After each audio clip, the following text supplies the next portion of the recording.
First time जब आपसे ये एनर्जी कनेक्ट हुई थी, आपका रिएक्शन कैसा था? वो एनर्जी आपको खींचती है अपनी तरफ। आप में माता रानी आते हैं, तो फर्स्ट ऑफ ऑल तो मैं ये जानना चाहूंगा, आप में कौन सी माता आती हैं? मैं माता विंध्यवासिनी की उपासिका हूँ। आज के इस पूरे पॉडकास्ट में हमारे सवालों का जवाब कौन दे रहे हैं? माता विंध्यवासिनी दे रही हैं या विंध्या दीदी दे रही हैं? आप पूछते जाइए, आपको क्लियर हो जाएगा आगे Okay. कि माता दे रही हैं या रीवा गांधी दे रही है। कि आपने माता विंध्यवासिनी को मतलब देखा भी है थोड़ा सा, तो मतलब उनकी जो छवि को आप डिस्क्राइब कर सकते हो, मतलब कैसे दिखते हैं वो? जैसे कि एक राजरानी महिला कई बार दिखती हैं कि उन्होंने सोने का मुकुट पहना हुआ है, लाल वस्त्र पहने हुए हैं। एंड वो आपसे कनेक्ट कैसे करते हैं, मतलब एनर्जी जो वो भी है? मंत्रों के द्वारा। तो माता रानी आपसे 24 आवर्स कनेक्ट रहते हैं या कुछ स्पेशल आवर्स ही होते हैं? देखिए, जब हम ध्यान करते हैं तब तो कनेक्टिविटी बढ़ी जाती है। तो मैम बेसिकली आपका मतलब जैसे माता रानी से बॉन्ड कैसा है, मतलब लाइक एज एक फ्रेंड वाला जोन होता है? सब तरह का है, फ्रेंड वाला भी है। ओके, तो माता रानी फ्यूचर देख सकते हैं? हाँ, माता रानी मैंने आपको बताया ना, 2 एग्जाम्पल दिए ना फ्यूचर के, एक्सीडेंट वाला, चोरी का। जो लोग ये पॉडकास्ट भी देख रहे हैं ना, उनका सवाल सिर्फ एक है कि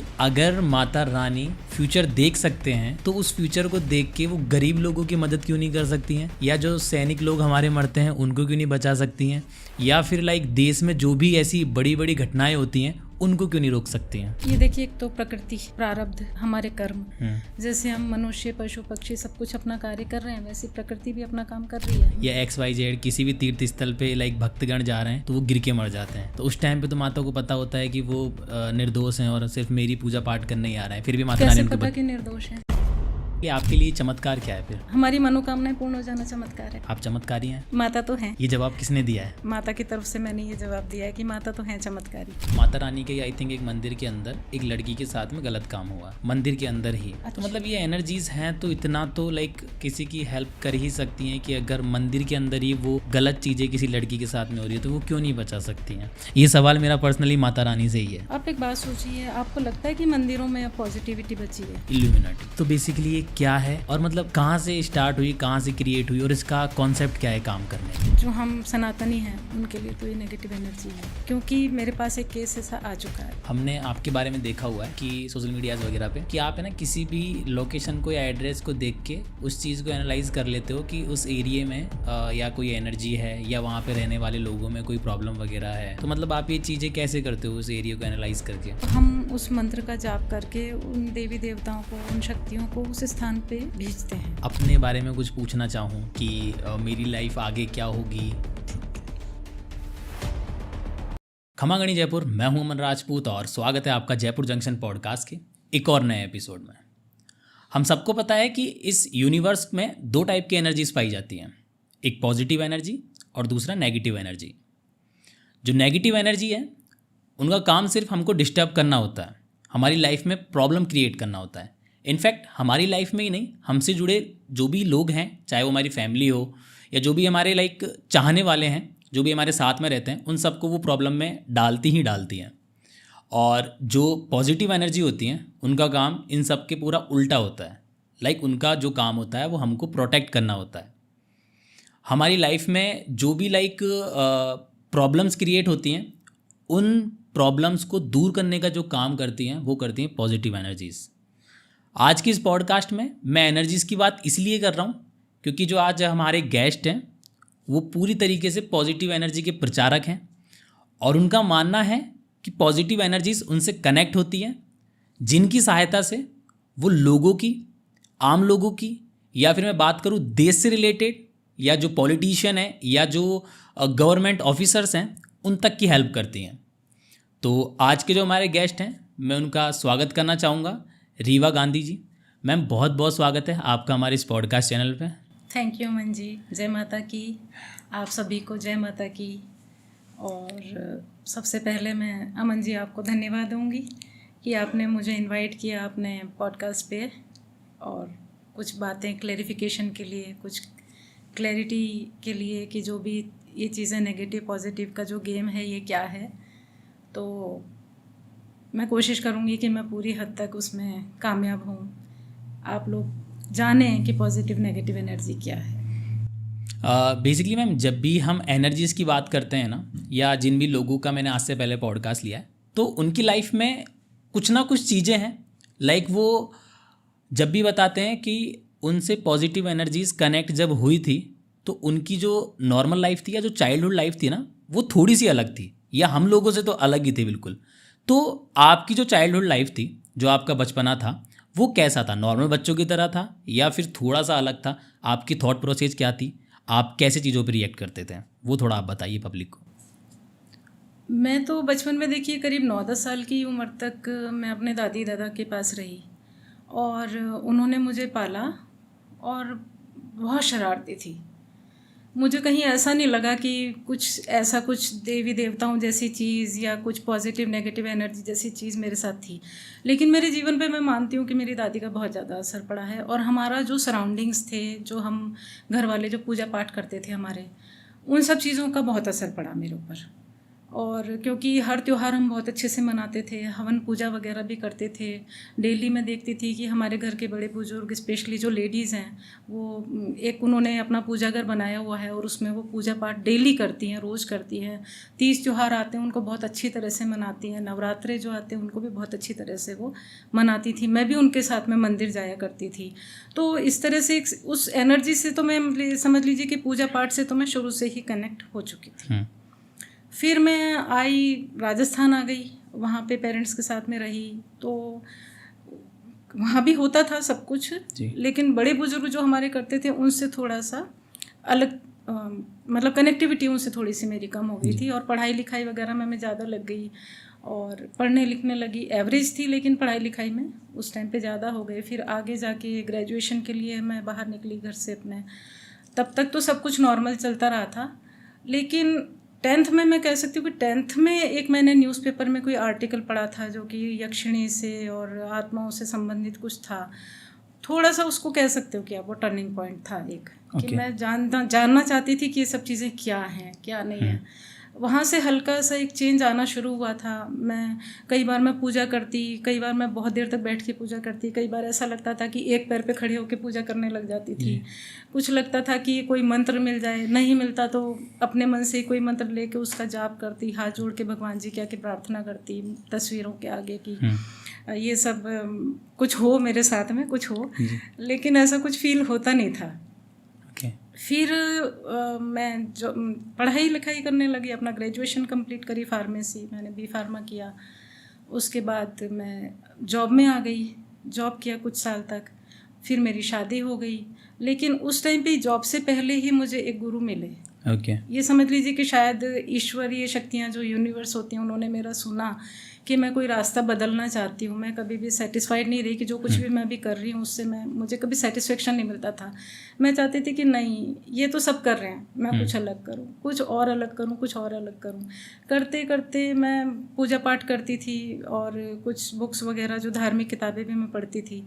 फिर एक गुरुजी मुझे मिले, उन्होंने गुरु दीक्षा दी, गुरु मंत्र दिया, और उन्होंने कहा कि बस तुम इसका जाप करो। कुछ उन्होंने ध्यान साधनाओं की बातें मुझे बताई, जिसको मैं फॉलो करने लगी। उनसे मेरा कनेक्टिविटी बहुत कम रहती थी गुरुजी से, मतलब फिजिकल, जैसे कहते हैं ना कि भी आमने सामने बैठ के बात करना, ये सब नहीं होता था, क्योंकि वो बहुत दूर रहते थे। मेरे यहाँ जयपुर से उनका कम से कम रास्ता 8-9 घंटे का था। और बहुत इंटीरियर में जाके कहीं रहते थे, तो इतना ज़्यादा मैं उनसे मिल नहीं पाती थी। लेकिन जो कुछ भी उन्होंने थोड़ा सा भी मुझे सिखाया, मैं उसको कंटिन्यू करती रही। फिर जाके एक, जैसे कहते हैं ना, वो जो मंत्र उन्होंने गुरु मंत्र दिया, शायद वो जागृत हुआ, या उस मंत्र ने शायद मेरे अंदर की ऊर्जा को जागृत किया। और कुछ ऐसा होने लगा कि बस मुझे लगता था कि अब मुझे कुछ मिलना चाहिए, मुझे परमात्मा मिलने चाहिए, मुझे एक पॉजिटिव एनर्जी, भगवान मिलने चाहिए। जैसे उस मंत्र ने कुछ अंदर से ऐसा असर करना शुरू करा कि ऐसा लगता था कि कोई ऊर्जा ऐसी जागृत हो रही है जो मुझे इस भौतिक संसार से तो डिस्कनेक्ट करती चली जा रही है, अलग करती चली जा रही है, और मुझे किसी और चीज़ से वो जोड़ रही है। तो जैसे आपने एक गाना सुना होगा कि जिसको खुदा मिले, उसको खुदा मिले, जिसे है खुदा की तलाश, मुझको बस एक झलक मेरे यार की मिले। तो इस तरह से मेरे साथ होने लग गया था कि नहीं, मुझे मेरे इष्ट मिल जाए, मुझे मेरे इष्ट मिल जाए। बस उसी तलाश में करते करते और मैं माँ विंध्यवासिनी तक पहुँची। फिर मुझे एक गुरु मिले जिन्होंने मुझे ध्यान साधनाएं वगैरह करना सिखाया, और फिर मैं आगे बढ़ती चली गई। ओके। ये मेरे साथ हुआ। उससे पहले कुछ मैं ज्योतिषी ज्ञान थोड़ा बहुत जो था उसके आधार पे मैं जन्म पत्रियाँ भी देख लेती थी। ओके। लेकिन वो जो कुछ भी मैं प्रिडिक्शन देती थी वो सच हो जाते थे। ओके। कैसे हो जाते थे मुझे नहीं पता, क्योंकि नॉलेज इतनी ज़्यादा तो नहीं थी, लेकिन फिर भी काफ़ी हद तक थी। और ये इसको ये कह दीजिए कि कोई दैवीय शक्ति मेरे साथ जुड़ी हुई थी, जो कि जो कुछ मैं बोलती वो हो जाता था जी। ये जो मैंने आपको बताया ये सब मेरे साथ हुआ। फिर मैं अपना ध्यान साधनाओं से दैवीय शक्तियों से और भी जो देवी देवताओं की मैंने जो साधनाएं करी हैं उससे मैं बस जुड़ती चली गई, आगे बढ़ती चली गई। और ऐसा लगता था कि एक साधना पूरी हुई, फिर लगता था कि नहीं अब मैं दूसरी करूँगी, फिर दूसरी पूरी हुई तो लगता था कि नहीं यहाँ नहीं रुकना है, और कुछ करूँ और कुछ करूँ, क्योंकि इस एनर्जी को आप कब तक रोकोगे ना, जब आ गई आपके साथ में जुड़ गई है तो ये होता है कि फिर तो जो है ना लोगों ने एक साधना करी और उसको वहाँ तक बस सीमित कर दिया। उसके बाद में दूसरी साधना नहीं करोगे तो एक एनर्जी एक लेवल पे आके रुक जाएगी, और अगर उसको अभी आपने कंटिन्यू नहीं किया, उसका भी जाप आपने रेगुलर नहीं रखा, तो फिर वो डिक्लाइन हो जाएगी। ओके। तो ये लाइक आपकी एक पूरी जर्नी रही बचपन से लेके अब तक की। हाँ, कि आप इन एनर्जी से कनेक्ट होने लगे। हाँ जी। ओके। अच्छा, बेसिकली मैम आपने अपनी पूरी जर्नी के बारे में बता दिया, लेकिन मेरा एक सवाल है कि फर्स्ट टाइम जब आपसे ये एनर्जी कनेक्ट हुई थी तो आपका रिएक्शन कैसा था? मतलब लाइक आपकी बॉडी लैंग्वेज क्या रही होगी उस टाइम पे, आपके माइंड का थॉट प्रोसेस क्या रहा होगा जब आपने पहली बार किसी एनर्जी से कनेक्ट किया था? देखिए, पहली बार मैं आपको सबसे पहले आप ये जानना चाह रहे हैं कि ध्यान जब घटित होता है तो क्या होता है, जो मैं थोड़ा समझ पा रही हूँ आपकी बात। ध्यान जब घटित होता है उसमें बहुत सारी चीज़ें होती हैं कि एक तो सबसे बड़ी बात ये होती है कि आप ऑलमोस्ट अपना जो है ना एक आपा खो देते हो एक तरह से। आप अपने आप में नहीं रहते, अपने वश में नहीं रहते हो, क्योंकि वो एनर्जी आपको खींचती है अपनी तरफ। तो वो आप क्या चाहने लगते हो कि बस मैं कुछ करूं, मैं ध्यान साधनाओं में जुट जाऊं, मैं सब कुछ छोड़ के मैं ध्यान साधनाओं में जुट जाऊं। लेकिन 24 घंटे तो आप ध्यान साधना नहीं कर सकते। उसके लिए आपको निरंतर एक क्या कहते हैं कंसिस्टेंसी मेंटेन करके रखनी पड़ती है कि आपने एक नियत आसन, नियत स्थान और नियत समय आपने एक कर लिया कि आपको रात को 10 बजे बैठना है अपनी ध्यान साधनाओं के लिए, तो आप बैठिए। कई लोग होते हैं ध्यान साधना त्राटक से शुरू करते हैं कि आपने अपने आगे एक प्रकाश का कोई मतलब सोर्स रख लिया, एक लाइट सोर्स रख लिया, या आपने कोई भगवान की फ़ोटो रख ली, या आपने गुरु की फ़ोटो रख ली, उस पर वो त्राटक करते चले जाते हैं। और वो एक दिन का प्रोसेस नहीं होता है, वो काफ़ी लंबा प्रोसेस होता है। तो जब मेरे साथ ऐसा हुआ था तो मुझे जब जैसे माता से मेरी कनेक्टिविटी हुई, तो ये मान लीजिए कि मैं जब निरंतर जाप करती तो रही थी माता का, लेकिन मुझे कहीं अंदर से ऐसा फील नहीं हो रहा था कि वो एनर्जी मेरे अंदर जागृत हुई। पर मैंने हार नहीं मानी, या कह दीजिए कि माता को कुछ और करवाना था। तो वो 6 महीने तक तो ऐसे ही चलता रहा कि मैं माता के जाप करती रही, पूजा करती रही लगातार, छोड़ा नहीं मैंने माता को। और 6 महीने के बाद में धीरे धीरे वो माता मुझे दर्शन देने लगी, जैसे ऐसे देखने लगी कि कुछ छाया जैसी, माता की कुछ आकृति जैसी वो मुझे दिखने लगी, मेरे सामने आती थी। ये जो मेरे भाव आते थे कि माता ने बिंदी लगाई या मैंने अपने माथे पे बिंदी लगाई, तो वो हल्की सी टेढ़ी लगी, तो मुझे सामने ऐसा दिखता था कि माता ने भी बिंदी टेढ़ी लगा दी। इस तरह से कुछ चीज़ें मुझे दिखती थी माता की। और फिर थोड़ा थोड़ा जब मैं उसको और जाप करने लगी और ज़्यादा ध्यान में जाने लगी, तो फिर माता मुझे बहुत सारी चीज़ें क्लियर दिखती थी। जो भी मेरे अंदर के भाव होते थे वो मुझे सामने प्रकट होने लगते थे। कि मैंने माता की तस्वीर पे अगर माला पहनाई तो मुझे ऐसा लगता था कि ये माला गिर गई, और वो सच में गिर जाती थी। कुछ ही मिनटों में वो माता को चुन्नी पहनाई मैंने, या माता को भोग लगाया, तो मुझे लगता था कि हाँ वो माता भोग स्वीकार कर रही हैं। कोई माता को लड्डू चढ़ाया तो वो माता लड्डू पा रही है। इस तरह की चीज़ें मुझे दिखने लग गई थी। और इस तरह से माता कार्य करने लगी, या ये कहिए कि मेरे भाव जागृत होने लगे या भाव प्रकट होने लगे उस टाइम। मैम बेसिकली आपका भी कहना यही है, और जो आपके श्रद्धालु हैं उनका कहना भी यही है कि आप में माता रानी आते हैं। मतलब ये हम जैसे लोगों के लिए तो मानना मतलब असंभव है, हम लोग नहीं मान सकते इन चीज़ों को, बिकॉज हम जो आजकल समाज में देख रहे हैं ना, तो हर मतलब मंदिरों में आप देखोगे तो हर दूसरा बंदा उस चीज़ को प्रमोट कर रहा है कि हाँ मुझ में माता आती हैं, या मेरे में ये एनर्जीज़ आती हैं, या मेरे से ये एनर्जीज़ कनेक्ट होती हैं। और आप भी बोलते हैं कि आप में भी माता रानी आती हैं। तो फर्स्ट ऑफ ऑल तो मैं ये जानना चाहूँगा कि आप में कौन सी माता आती हैं? मैं माता विंध्यवासिनी की उपासिका हूँ। ओके। वही मेरी इष्ट हैं हाँ, और वही रहेंगी इष्ट। ओके। और पब्लिक इसीलिए आपको विंध्या दीदी के नाम से भी जानती हैं? हाँ, ये विंध्या नाम भी देखिए मेरे गुरुजी ने मुझे नीलेश्वरी विंध्या नाम दिया था। नीलेश्वरी इसलिए दिया था कि जब मैं त्राटक करती थी तो मुझे पता नहीं था कि त्राटक क्या होता है। तो जब भी मैं प्रकाश का ध्यान करती थी तो और जब आंख बंद करके बैठती थी तो मेरी भ्रकुटी पे या जो था उस पे नीले रंग की एक लौ दिखाई देती थी। तो मैंने गुरुजी से पूछा कि गुरुजी ने कहा कि जब तुम त्राटक करोगे तो तुम्हें इस तरह के प्रकाश दिखाई देंगे, ये होगा वो होगा। तो मैंने कहा गुरुजी मुझे तो नीले रंग की दिखाई देती है प्रकाश। तो बोले कि बेटा तू तो नीलेश्वरी है, चल तुझे नीलेश्वरी कहूँगा आज से। उसके बाद में जब मैं माता विंध्यवासिनी की करने लगी तो उन्होंने विंध्या नाम दे दिया कि विंध्या दीदी। ऐसे करके मुझे उन्होंने विंध्या नाम दिया। तो नीलेश्वरी विंध्या से फिर जब मैं पूरी तरह से माता विंध्यवासिनी के प्रति मैं समर्पित हो गई तो लोग मुझे विंध्या दीदी के नाम से जानने लग गए। ओके। और एक्चुअली तो रीवा गांधी है मेरा नाम। जो भी आपको मेरे डॉक्यूमेंट्स में मिलेगा वो रीवा गांधी के नाम से मिलेगा। ओके।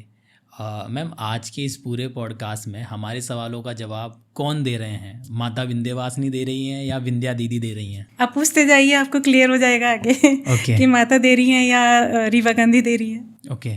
क्योंकि देखिए जब हम ईश्वर से जुड़ते हैं ना तो हमारे में एक सिचुएशन ध्यान साधनाओं के दौरान एक आ जाती है कि या तो तू ही तो हो जा या मैं ही मैं हो जाऊँ। मतलब माता जैसे जो भी जिनके भी इष्ट हैं, मेरी जैसे इष्ट माता विंध्यवासिनी है। और लोग भगवान हनुमान जी को पूछते होंगे, भगवान राम को, कृष्ण को, गणेश जी के भक्त भी होंगे, हनुमान जी के भी होंगे, बहुत सारे दुर्गा माता के, देवी देवताओं के, जो भी उनकी वहाँ के स्थान देवता, लोकल देवता वो लोग होते होंगे। तो एक सिचुएशन ऐसी एक स्थिति आ जाती है जिसको हम कहते हैं कि या तो तू ही तो हो जा या मैं ही मैं हो जाऊँ।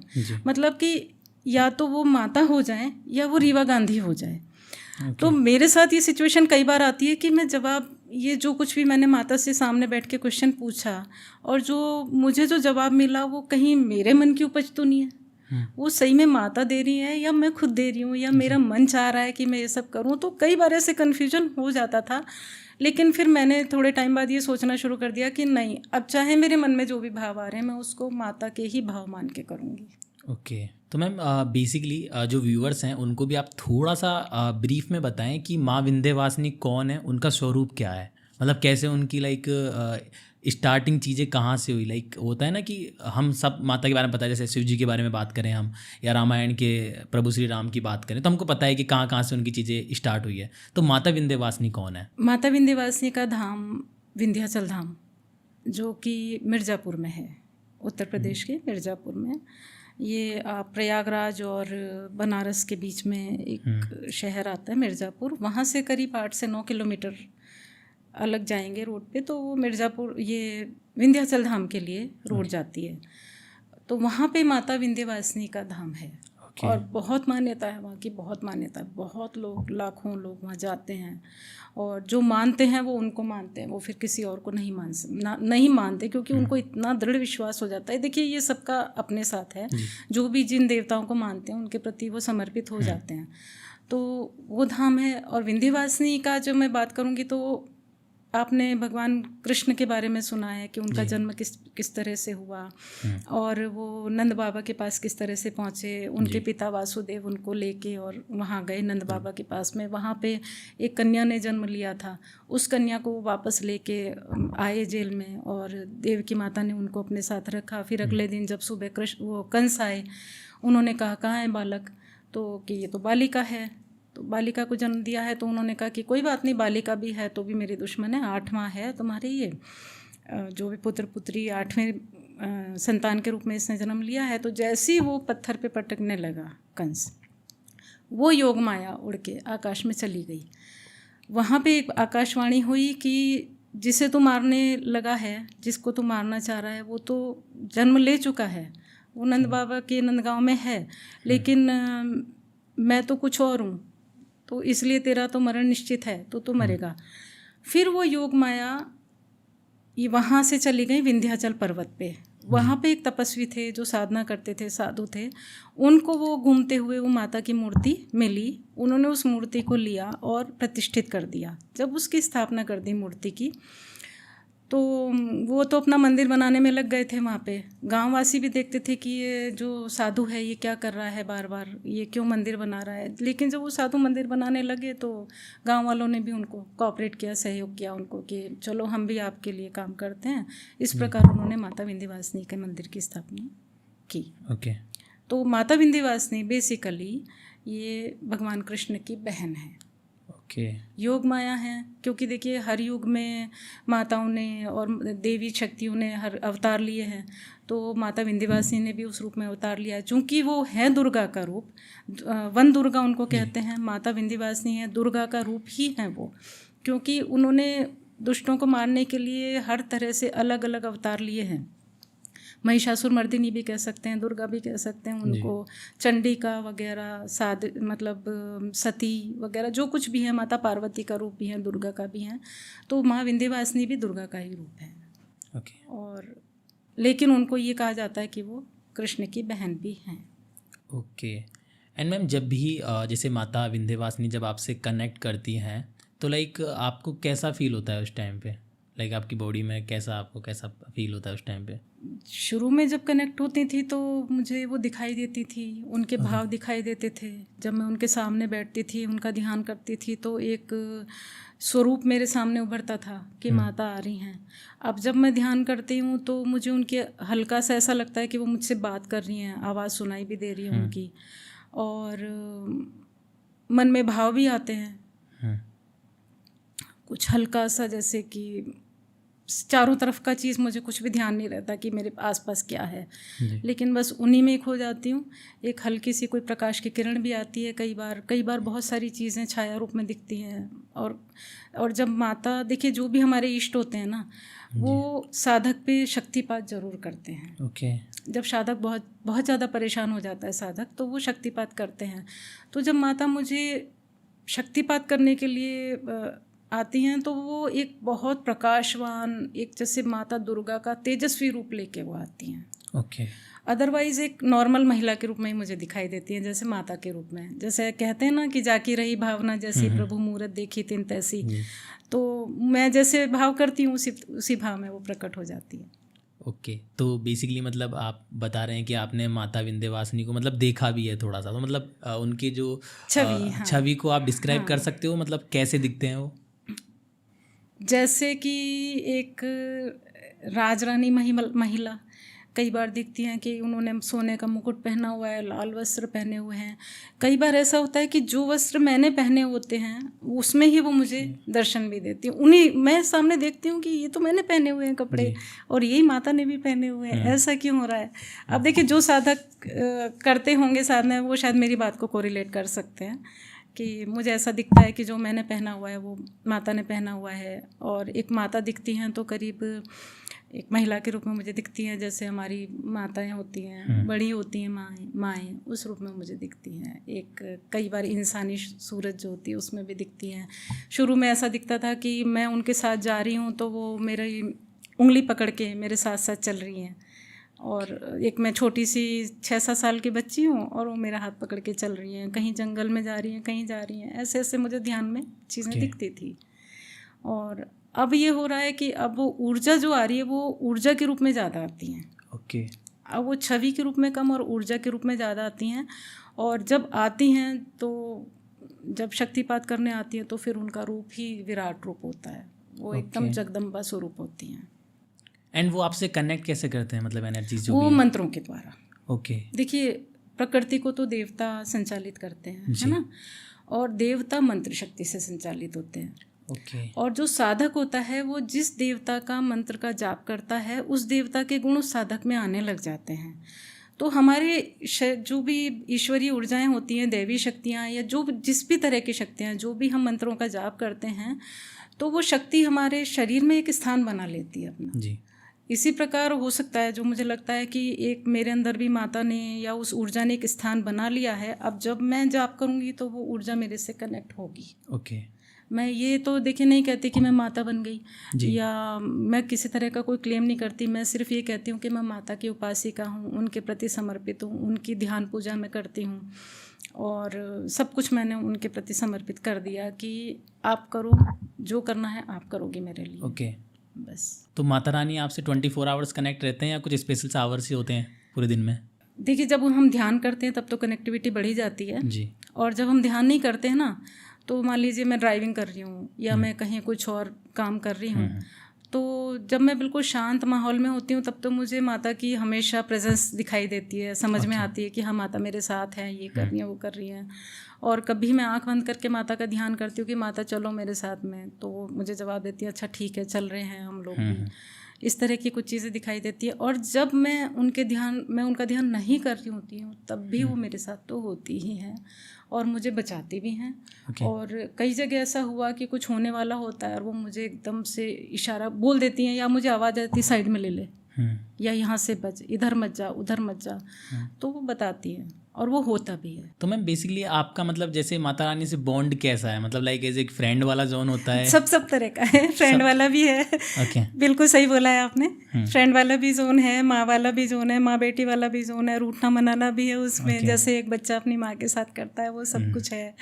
और कई बार माता कहती हैं कि जैसे मुझे कहीं बाहर जाना था और जहाँ पे मैं माता की ध्यान साधना करती हूँ उस स्थान की बात बताती हूँ मैं, कि मुझे बाहर जाना था तो माता ने मुझसे कहा कि भाई चोरी हो जाएगी, तेरे घर में चोर आ जाएंगे।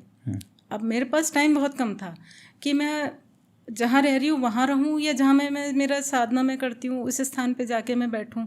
तो मैंने माता से कहा कि माता आप संभाल लेना, मैं तो अब मेरे पास इतना टाइम नहीं है कि मैं 14-15 किलोमीटर दूर जाऊँ और फिर वहाँ जाके 2-3 दिन रहूँ, संभालूँ। तो जो कुछ भी होता है वो आप संभालना। अब क्या हुआ, सब 16 सितंबर को तो मुझे जाना था, 13 सितंबर की बात है, और सुबह सुबह फ़ोन आया मेरे पास पड़ोसियों का कि जी आपके तो ताले टूटे पड़े हैं घर के, आप आओ। अब मैं गई, देखा तो ताले तो टूटे हुए हैं, लेके कोई कुछ नहीं गया, क्योंकि बेसिकली ऐसा कुछ हम ज़्यादा सामान वहाँ छोड़ते नहीं थे। रहने के लिए जो भी बेसिक चीज़ें ज़रूरत की थी वो हमने रखी हुई थी, तो बस ताले टूटे थोड़े से, उन्होंने डोर वगैरह डैमेज किए। माता ने सब कुछ बचा लिया वहाँ पे। फिर उसी टाइम हमने बुलवाया कि आप दरवाज़ा लगा के जाओ, जिनको भी था कारपेंटर वगैरह को। फिर वो करा, उसमें ही हमें रात के 12 बज गए, लेकिन रुक तो तब भी नहीं पाते क्योंकि जाने की तैयारी हमें करनी थी, दरबार की तैयारी आगे जहाँ लगाना था वहाँ की तैयारी करनी थी। तो ऐसा इंडिकेशन माता दे देती हैं एक आध बार ऐसा, और अक्सर हो जाता है कि जैसे दरबार फिनिश मतलब हुआ, ओवर किया मैंने, ख़त्म मतलब बंद किया, और उसी टाइम पे मैंने माता से आज्ञा ली कि माता मैं चलूँ। तो माता ने कहा रुक जा थोड़ी देर, अभी एक्सीडेंट हो जाएगा नहीं तो अब मैं 5 मिनट रुक गई, 10 मिनट, भाई अब कितनी देर इंसान रुकेगा। तो मैंने कहा माता मैं तो जा रही हूँ। अब माता भी क्या बोले, ठीक है भाई जा रही तो तेरी मर्जी। अब मैं गई तो गाड़ी लेके गई, और जैसे मोड़ पे गाड़ी आई तो थोड़ी सी चढ़ाई थी, तो उस टाइम पे मैंने हल्का सा जैसे उसको गाड़ी को चढ़ाया उस पर, तो सामने से मतलब बाहर से ही रोड पे से 3 लड़के बिना हेलमेट के और एक मोटरसाइकिल पे जिग-जैग चलाते हुए जा रहे हैं। वो मेरी गाड़ी से हल्का सा टकराए, उनका बैलेंस बिगड़ा और वो गिर गए। ओके। गलती मेरी नहीं थी, फिर भी मैं बाहर निकली, मैंने उनसे पूछा भी आपको लगी तो नहीं कहीं, और थोड़े भीड़ भी इकट्ठी हो गई। उन्होंने सोचा पता नहीं क्या एक्सीडेंट हो गया होगा, इसको गाड़ी चलानी आती भी है कि नहीं आती है। तो भी मैं चुपचाप शांति से मैं उनसे पूछने लगी, आप सॉरी, मेरी तरफ से मैं माफ़ी मांग रही हूँ, कोई गलती हो गई हो तो, और आपकी लगी तो नहीं? बोले नहीं आप नहीं लगी, आप जाओ, कोई दिक्कत नहीं, हमें नहीं लगी। तो माता ने मुझे इंडिकेट कर दिया था, पहले ही बता दिया था कि भाई ऐसा कुछ होने वाला है, लेकिन फिर भी मुझे बचा लिया उससे। हो सकता है कि कुछ बड़ा होता तो वो थोड़ा सा होके, जिसको हम कहते हैं कि सूली का शूल होके रह गया, ऐसा होता है। अच्छा, तो माता रानी कभी आपसे रुष्ट भी होते हैं? कभी कभी कभी कभी हो जाती हैं। फिर आप मनाते कैसे हैं उनको? मैं उनको, देखिए जैसे बच्चा अपनी माँ को मनाता है मैं वैसे ही मनाती हूँ उनको। चाहे माता कैसे खुश होती है, बच्चा उनके सामने नाचता गाता रहे, उनको रूठियाँ तो मनाता रहे, तो मैं उस तरह से उनको मनाती भी हूँ। मुझे लगता है कि आज रूठ गई, और रूठी किस बात पे, एक्चुअली मुझे पता नहीं चलता कि वो किस बात पे रूठी हैं, थोड़ा सा आइडिया लग जाता है, तो मनाती हूँ उनको। ओके अच्छा मैम, बेसिकली है ना, जैसे कोई भी स्पेसिफाई, जैसे कोई तंत्र करते हैं तो हम उन्हें तांत्रिक बोलते हैं, तो हम आपको क्या बोल सकते हैं? तांत्रिक का तो एग्जैक्टली मुझे नहीं पता, कि क्योंकि मैं उस लाइन में नहीं गई। जी तंत्र तो अपने अंदर ही होते हैं, जी। है ना।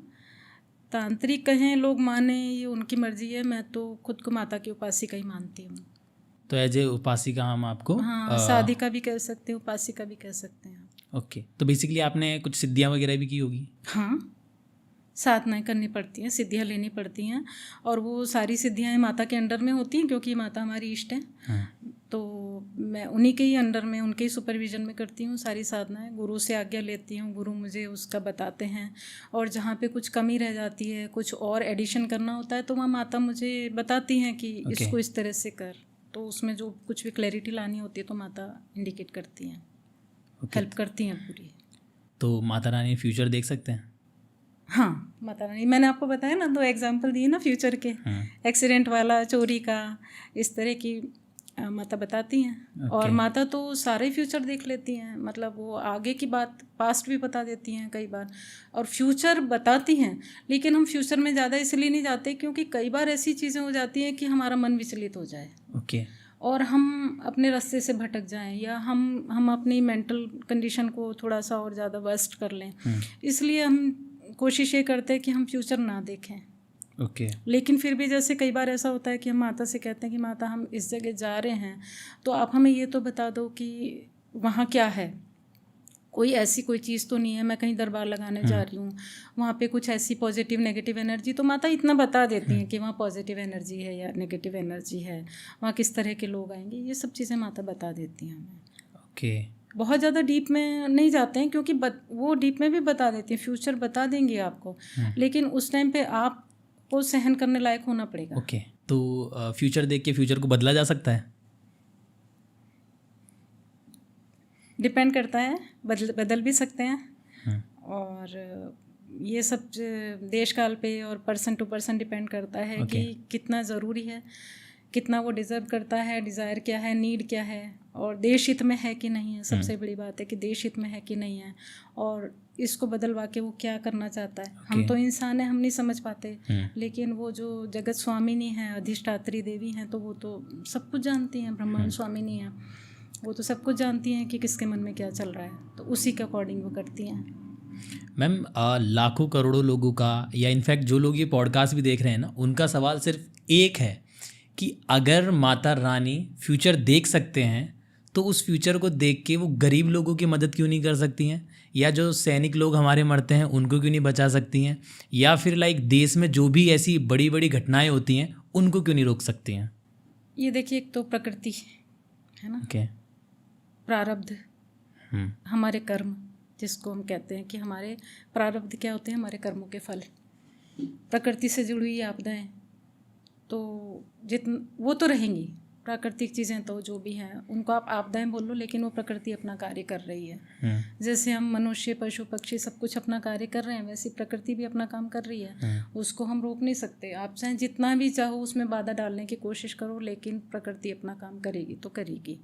अब पहाड़ हैं, पहाड़ अगर बारिश के बोझ से या जो भी है जिस तरह से गिरेंगे वो तो गिरेंगे, चाहे उन पे अगर आपने मकान बना लिया, पहाड़ों को उनसे लेना देना नहीं है कि आपने मकान बना लिया, उनको अगर गिरना है, पानी को बहना है वो तो बहेगा, हवा को चलना है तो वो चलेगी, पेड़ पौधों को उगना है, जो कुछ भी है वो प्रकृति अपना काम कर रही है।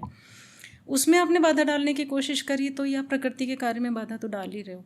अब माता उसको क्यों नहीं रोकती हैं, क्योंकि माता तो प्रकृति को संचालित करती हैं, तो वो तो संचालन तो रहेगा ही रहेगा उसका। और रही बात गरीब अमीर की, तो अपने कर्मों पे भी डिपेंड करता है कि आपने कर्म कितने किए, जो कुछ भी आपको चाहिए उसको पाने के लिए आपने कितना कर्म किया है। अच्छा, दूसरी बात, जैसे एक कहावत है, हिम्मत मर्दा मदद खुदा। तो अगर आपने आप आगे तो बढ़ो किसी कार्य को करने के लिए, हिम्मत तो जुटाओ, भगवान आपका साथ देगा, और अपने कर्मों का फल आपको मिलेगा ज़रूर, क्योंकि जो आपने कर्म करे उनका फल तो मिलेगा ना, भगवान आपका साथ देगा। अगर आप गरीब हो और अमीर बनना चाहते हो तो उसके लिए आप आगे बढ़ो, कोशिश करो, भगवान आपका साथ उसमें देगा। बेसिकली मैम, जैसे हम देखते हैं कि आपने देखा होगा कि जैसे वैष्णो देवी माता के जो बस जा रही है वो लाइक खाई में गिर जाती है, या XYZ किसी भी तीर्थ स्थल पे लाइक भक्तगण जा रहे हैं तो वो गिर के मर जाते हैं, तो उस टाइम पे तो माता को पता होता है कि वो निर्दोष हैं और सिर्फ मेरी पूजा पाठ करने ही आ रहे हैं, फिर भी माता रानी कैसे उनको पता कि निर्दोष है? मतलब लाइक वो तो पूजा पाठ करने ही आ रहे हैं ना माता रानी क्या की, पता? वो पूरा बस वहीं पे जाती है पूजा करने, क्या पता? तो फिर क्या करने जाते हैं वो बस में? वो जाने। ओके दर्शन करने जा रहे हैं, जी दर्शन करने जा रहे हैं माता के। और देखिए, ये तो हम कहते हैं कि भक्त लोग हैं जो माता के दर्शन करने जा जी। रहे हैं, जो वहाँ के रेजिडेंट हैं, जो परमानेंट रह रहे हैं। मैंने बहुत बचपन में ये भी सुना था कि बारात जा रही है और पूरी की पूरी बस खाई में गिर गई। वो दर्शन के लिए तो नहीं जा रहे थे ना माता जी। के पहाड़ों पे, है ना, पूरी बस गिर गई, बहुत लोग मर गए उसमें। तो ये प्रारब्ध हैं, ये कर्मों के फल हैं। ऐसा होता है कि मान लीजिए इस सृष्टि पे, इस धरती पे, जो भी यूनिवर्स में किसी ने जो भी कर्म किए हैं, एक जैसे कर्म किए हैं, और उनको सबको कर्मों की सज़ा भी एक जैसी ही मिलनी है। तो यूनिवर्स क्या करता है, उनको सबको एक जगह ला के इकट्ठा कर देता है, और फिर Okay. उनको उसी तरह से उस कर्म की सज़ा भी मिलती है। कर्म कैसे हुए? हमने बीज रोप दिया, अब वो पेड़ बन जाएंगे। ज़रूरी नहीं कि आज आपने जो कर्म किए हैं उसकी सज़ा आज के आज मिलेगी, या जिसने भी जो बुरे कर्म, अच्छे कर्म, जो कुछ भी किया उनका फल आज के आज ही मिलेगा, ऐसा नहीं है। कर्म बीज है, आपने रोप दिया, वो बड़ा तो होगा। ये गीता में लिखा है, भगवान कृष्ण ने जो गीता में उपदेश दिए उसमें साफ साफ लिखा है कि जो कर्म आपने किए, आपने बीज बो दिए, अब समय आने पर उसका फल भी मिलेगा आपको। ओके तो कर्म को बदला जा सकता है क्या? कर्म को ईश्वर पे छोड़ दीजिए। कर्मण्येवाधिकारस्ते मा फलेषु कदाचन। ओके माँ कर्म फल हेतुर्भुर्माते संगोस्तवी कर्मणि। तो आप कर्म तो कीजिए, लेकिन उन कर्मों को आप, वैराग्य क्या होता है कि जो कुछ भी हम कर्म कर रहे हैं हम उसको ईश्वर को समर्पित करते हैं। ईश्वर फिर आपको वो रास्ता दिखाएगा जिस पे आपको चलना है, सही चलना है, वो रास्ता दिखाएगा आपको। तो कर्मों को बदला जा सकता है। कर्म को तो बदल सकते हो आप, लेकिन कर्मों के फल आपके हाथ में नहीं है, वो फल ईश्वर आपको देंगे। अगर आपको लगता है कि आप बुरे कर्म कर रहे हो, जो कर लिए सो कर लिए, लेकिन अब जो आगे आने वाले कर्म हैं उनको आप अच्छे करो और उन कर्मों को ईश्वर को समर्पित कर दो कि प्रभु जो कुछ भी हुआ मेरे से, मैं उसके लिए माफ़ी मांग रहा हूँ, क्षमा मांग रहा हूँ, लेकिन अब आप मेरे से ऐसे ही कर्म करवाओ जिससे कि मुझे मोक्ष की प्राप्ति हो, मुक्ति की प्राप्ति हो। तो भगवान आपको उस रास्ते पे चला देते हैं। तो कर्म बड़ा है भगवान? भगवान, ओके क्योंकि कर्मों के फल देने वाले वही हैं। ओके अच्छा, तो बेसिकली आपके लिए चमत्कार क्या है फिर? चमत्कार जी हमारी मनोकामनाएं पूर्ण हो जाना चमत्कार है। जो हमने चाहा, हमने भगवान से मांगा और वो हो गया, वो चमत्कार है। आप चमत्कारी हैं? माता तो हैं। ओके ये जवाब किसने दिया है?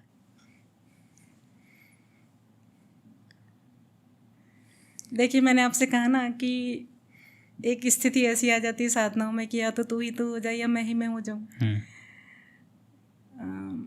मुझे माता पे पूरा भरोसा है, तो शायद माता की तरफ से मैंने ये जवाब दिया है कि माता तो हैं चमत्कारी। ओके वो एक जो दिव्य स्वरूपा माता विंध्यवासिनी, दुर्गा रूपा माता विंध्यवासिनी हैं, तो वो हैं। उनका ही जवाब है ये कि वो चमत्कारी हैं। ओके तो आध्यात्म और अंधविश्वास में क्या फ़र्क है?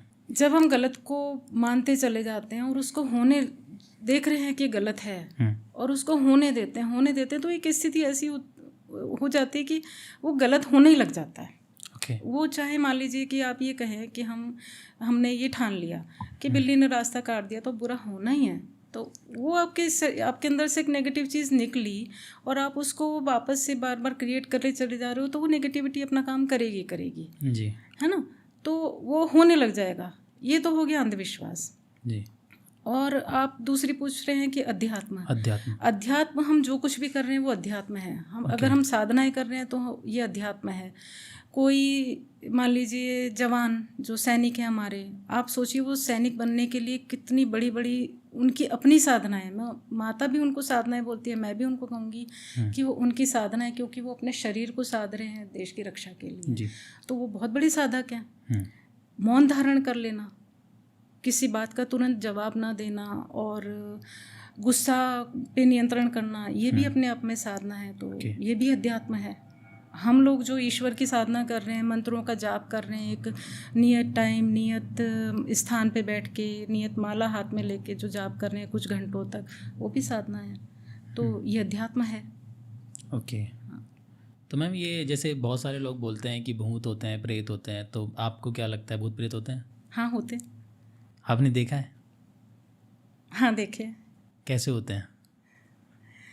वो उनका एक ये समझ लीजिए कि अभी मैंने जैसे कि बार बार आपको ये बात कह रही हूँ ना कि जाकी रही भावना जैसी प्रभु मूरत देखी तिन तैसी, बेसिकली तो वो भी नेगेटिव एनर्जी हैं, काली ऊर्जाएं हैं, लेकिन हमने उनका स्वरूप कैसा बना लिया कि उखड़े उखड़े से बाल और लंबे दांत, बाहर निकली हुई आँखें और बड़े बड़े नाखून, इस तरह से किसी का सिर नहीं है तो किसी का कुछ नहीं है। हमने ये एक स्वरूप जो बना लिया है, तो जब भी आपको कोई नेगेटिविटी दिखाई देगी, भूत प्रेत दिखाई देंगे, तो वो उसी स्वरूप में दिखाई देते हैं जैसे क्योंकि आपने वो सोच लिया। आई नेगेटिव, वो तो ऊर्जा के रूप में आई आपके पास में, लेकिन ऊर्जा का अपना कोई स्वरूप नहीं होता, लेकिन आपने जब वो स्वरूप बना लिया तो उसी रूप में वो आपको दिखाई देगी। कुछ क्षण भर के लिए दिखाई देगी, ऐसा नहीं है कि घंटों तक आपके साथ रहेगी, कुछ टाइम के लिए, कुछ क्षणों के लिए वो सामने आके वो आकृति आपके सामने आएगी और चली जाएगी। ओके।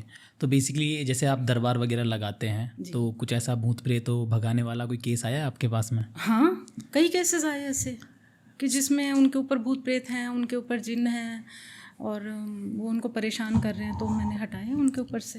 अच्छा, सबसे डेंजर वाला जो भूत का केस आप बताओ, कोई आपके पास में आया हो तो? डेंजर वाले तो जो देखिए, डेंजर वाला ये होता है कि जब वो उसको शरीर को परेशान करने लगता है और वो स्थान नहीं छोड़ता है, तो ऐसा केस आया मेरे पास में। ऐसे कई केस आए हैं, जैसे कि एक लड़की थी, वो न्यूली मैरिड थी, तो वो सगाई होते ही वो बीमार हो गई लड़की, लेकिन वो ठीक नहीं हो रही थी। तो उसकी मदर आई मेरे पास में, बोली कि जी ये सगाई हुई और शादी भी हो गई, लेकिन ये तब से बीमार ही पड़ी है, हमने डॉक्टर्स को भी दिखा दिया, ठीक नहीं हो पा रही, क्या चक्कर है आप देखो। तो मैंने देखा उसके अंदर, उसके पेट में कोई नेगेटिविटी जिन्न जैसे था। तो मैंने उससे पूछा, भाई ये कहाँ से ये चीज़ आ गई तेरे अंदर, कुछ तो तू गई है कहीं पे कुछ करवाने के लिए? तो उसने बोला कि मेरी एक फ्रेंड थी, वो मुझे किसी एक मुस्लिम लड़के के साथ में वो मुझे मुस्लिम के पास लेके गई और वो पेड़ के नीचे बैठा हुआ था। उसने मेरे कान में कुछ पता नहीं, कुछ ऐसा उनका ही कुछ मंत्र पता रही थी, कुछ ऐसा पढ़ा, और उसके बाद मैं बोली मैं एक तरह से बेहोश हो गई थी। फिर उसके बाद बोले तब से ही मेरी तबीयत ख़राब रहने लग गई। मैंने कई जगह डोरा वगैरह भी बंधवाया, लेकिन मुझे आराम नहीं मिला। मैंने कहा ठीक है मैं निकालती हूँ। तो जैसे ही मैंने ध्यान किया और उसको निकाला बाहर, तो उसके पेट में बहुत तेज़ दर्द हुआ। चिल्लाई भी कि नहीं आप मुझसे मेरे जबकि मैं उसको टच नहीं कर रही हूँ, वो ठीक मेरे सामने ही बैठी हुई है। मैं अपनी गद्दी पे बैठी हुई हूँ, आसन पे, और वो सामने बैठी हुई है। मैंने बिल्कुल टच नहीं किया, सिर्फ आंख बंद करके ध्यान करके उस चीज़ को निकालने की कोशिश करी। निकाला तो वो चिल्लाने लगी बहुत ज़ोर से, उसको चक्कर भी आए। और फिर मैंने बोला कि इसके अंदर तो कुछ था और इसको आप लेके आना दोबारा से मेरे पास में 2-3 बार, ये बिल्कुल ठीक हो जाएगी। फिर वो आई, वो ठीक हो गई। और भी ऐसे केसेस आए हैं, जैसे कि एक और बाहर से आए थे, वो बोले कि हमारी बेटी है, वो बहुत परेशान है 4-5 सालों से, और वो बार बार चीखती चिल्लाती रहती है, उधम मचाती रहती है, आउट ऑफ कंट्रोल हो जाती है, बाल वगैरह बिखेर लेती है। तो आप हमने बहुत जगह दिखा दिया और बहुत पैसा हमने खर्च कर दिया, और कुछ इस पर जो भी होता है हफ्ते भर तक थोड़ी नॉर्मल रहती है, उसके बाद में फिर ये वापस वैसे के वैसे करने लगती है। आप कुछ कर सकते हो? तो मैंने देखा, मैंने कहा 3 दिन का मैं अनुष्ठान इसके लिए करूँगी और आपको इसको लेके आना पड़ेगा डेली 3 दिन तक, जल्दबाजी मत करना। उन्होंने कहा ठीक है। फिर वो लेके आए, तो पहले दिन वो बहुत ही ज़्यादा, बहुत तेज़ उसने मतलब चिल्लाई, उधम मचाया, इधर भाग रही है उधर भाग रही है। तो मैंने कुछ इस तरह के बंधन कर दिए कि कमरे से बाहर नहीं जा पाएगी। वो पकड़ रहे, मैंने कहा इसको आप पकड़ो मत, कुछ भी मत करो, ये जो कर रही है इसको करने दो, आप इस रूम से बाहर नहीं जा पाएगी।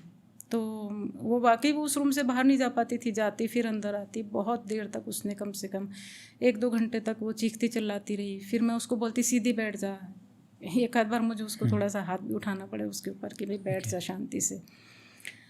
फिर थोड़ा, अब उस दिन तो उसने बहुत ही ज़्यादा एग्रावेट वो लड़की हो गई थी। उसके घर से भी फ़ोन आया कि ये तो बहुत उधम मचा रही है। मैंने कहा अभी तो पहला दिन है, अभी 2 दिन और हैं। अगले दिन आई, बहुत हद तक नॉर्मल हो गई थी, बहुत हंसी खुशी बात कर रही है वो। तो घर वाले बोले ये हमसे तो ऐसे बात नहीं करती। तो मैंने कहा जो असर था वो निकला है इसके ऊपर से, अभी हम धीरे धीरे इसको कर रहे हैं, क्लीन अप कर रहे हैं, तो आप लेके आना। अगले दिन वो लेके आई, तो मैंने कहा देखो उसकी नेगेटिविटी हमने निकाल दी, अब हम इसके अंदर पॉजिटिविटी भरेंगे। तो उन्होंने कहा कि ठीक है। बोले अब हम इतनी देर नहीं रुक सकते, आप जल्दी करो जल्दी करो। मैंने कहा आप जल्दी मत जाओ, मेरा अपना पैटर्न है, मैं उसी से काम करूँगी। फिर वो किया, वो ठीक हो गई थी। उसके बाद उसके घर वालों का एक 2 महीने बाद मेरे पास फ़ोन भी आया कि वो सही चल रही है। ओके। तो बेसिकली मैम ये जिन कौन होते हैं? ये आत्माएं ही होती हैं। ओके। और इनको साध लिया जाता है। भूत प्रेत का भी सेम है कि आत्माएं होती हैं, उनको साध लिया जाता है। कई बार ये असंतुष्ट आत्माएं होती हैं, अतृप्त आत्माएं होती हैं, और उनको साध लेते हैं लोग और फिर उनसे अपने कार्य करवाते हैं। ओके। हमने जैसे शोज़ वगैरह में देखे हुए हैं कि जिन तो मतलब हमारी इच्छाओं को पूरा करता है। ज़रूरी नहीं है। ओके। लेकिन उस इच्छाओं को पूरा करने के बदले में वो आपसे क्या ले रहा है आपको पता है? ओके। किस तरह के भोग ले रहा है, क्या चीज़ें वो चाह रहा है। आप जो खा रहे हैं वो भी वो खा रहा है, आप जो भोग ले रहे हैं वो भी ले रहा है। पता चल रहा है कि आपको भूख है 2 रोटियों की, लेकिन आपने एक्स्ट्रा खा ली, कितनी खा ली आपको पता ही नहीं चलता। आपके घर में उसका क्या असर हो रहा है, आपके परिवार पे, आपके फैमिली पे, बच्चों पे किस चीज़ का असर हो रहा है, ये आपको पता नहीं चलता है।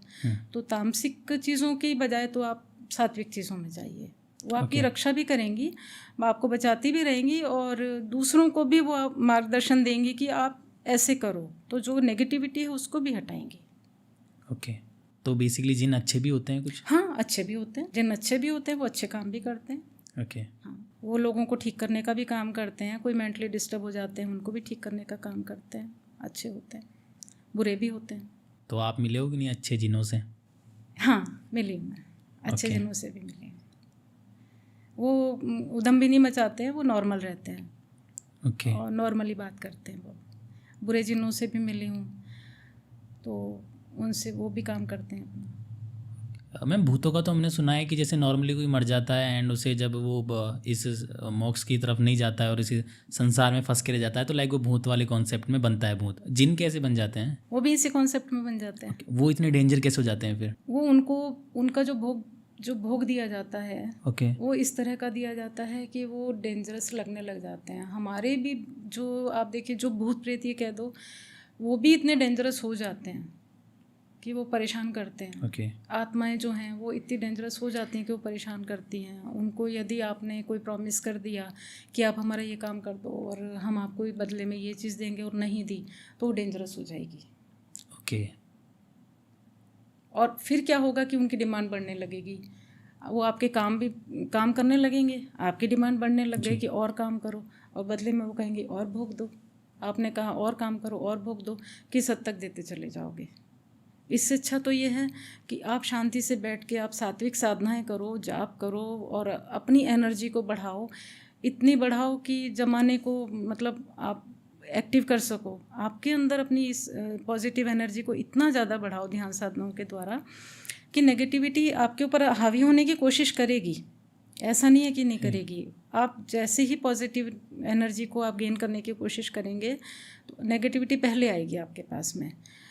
अगर आप अपना ध्यान भटक गए, आप उस नेगेटिविटी के चक्कर में पड़ गए, फिर वो नेगेटिविटी आप पे हावी हो जाएगी। एक टाइम ऐसा आएगा कि आप इतने पजल्ड हो जाओगे कि अब मैं इससे कैसे छुटकारा पाऊँ।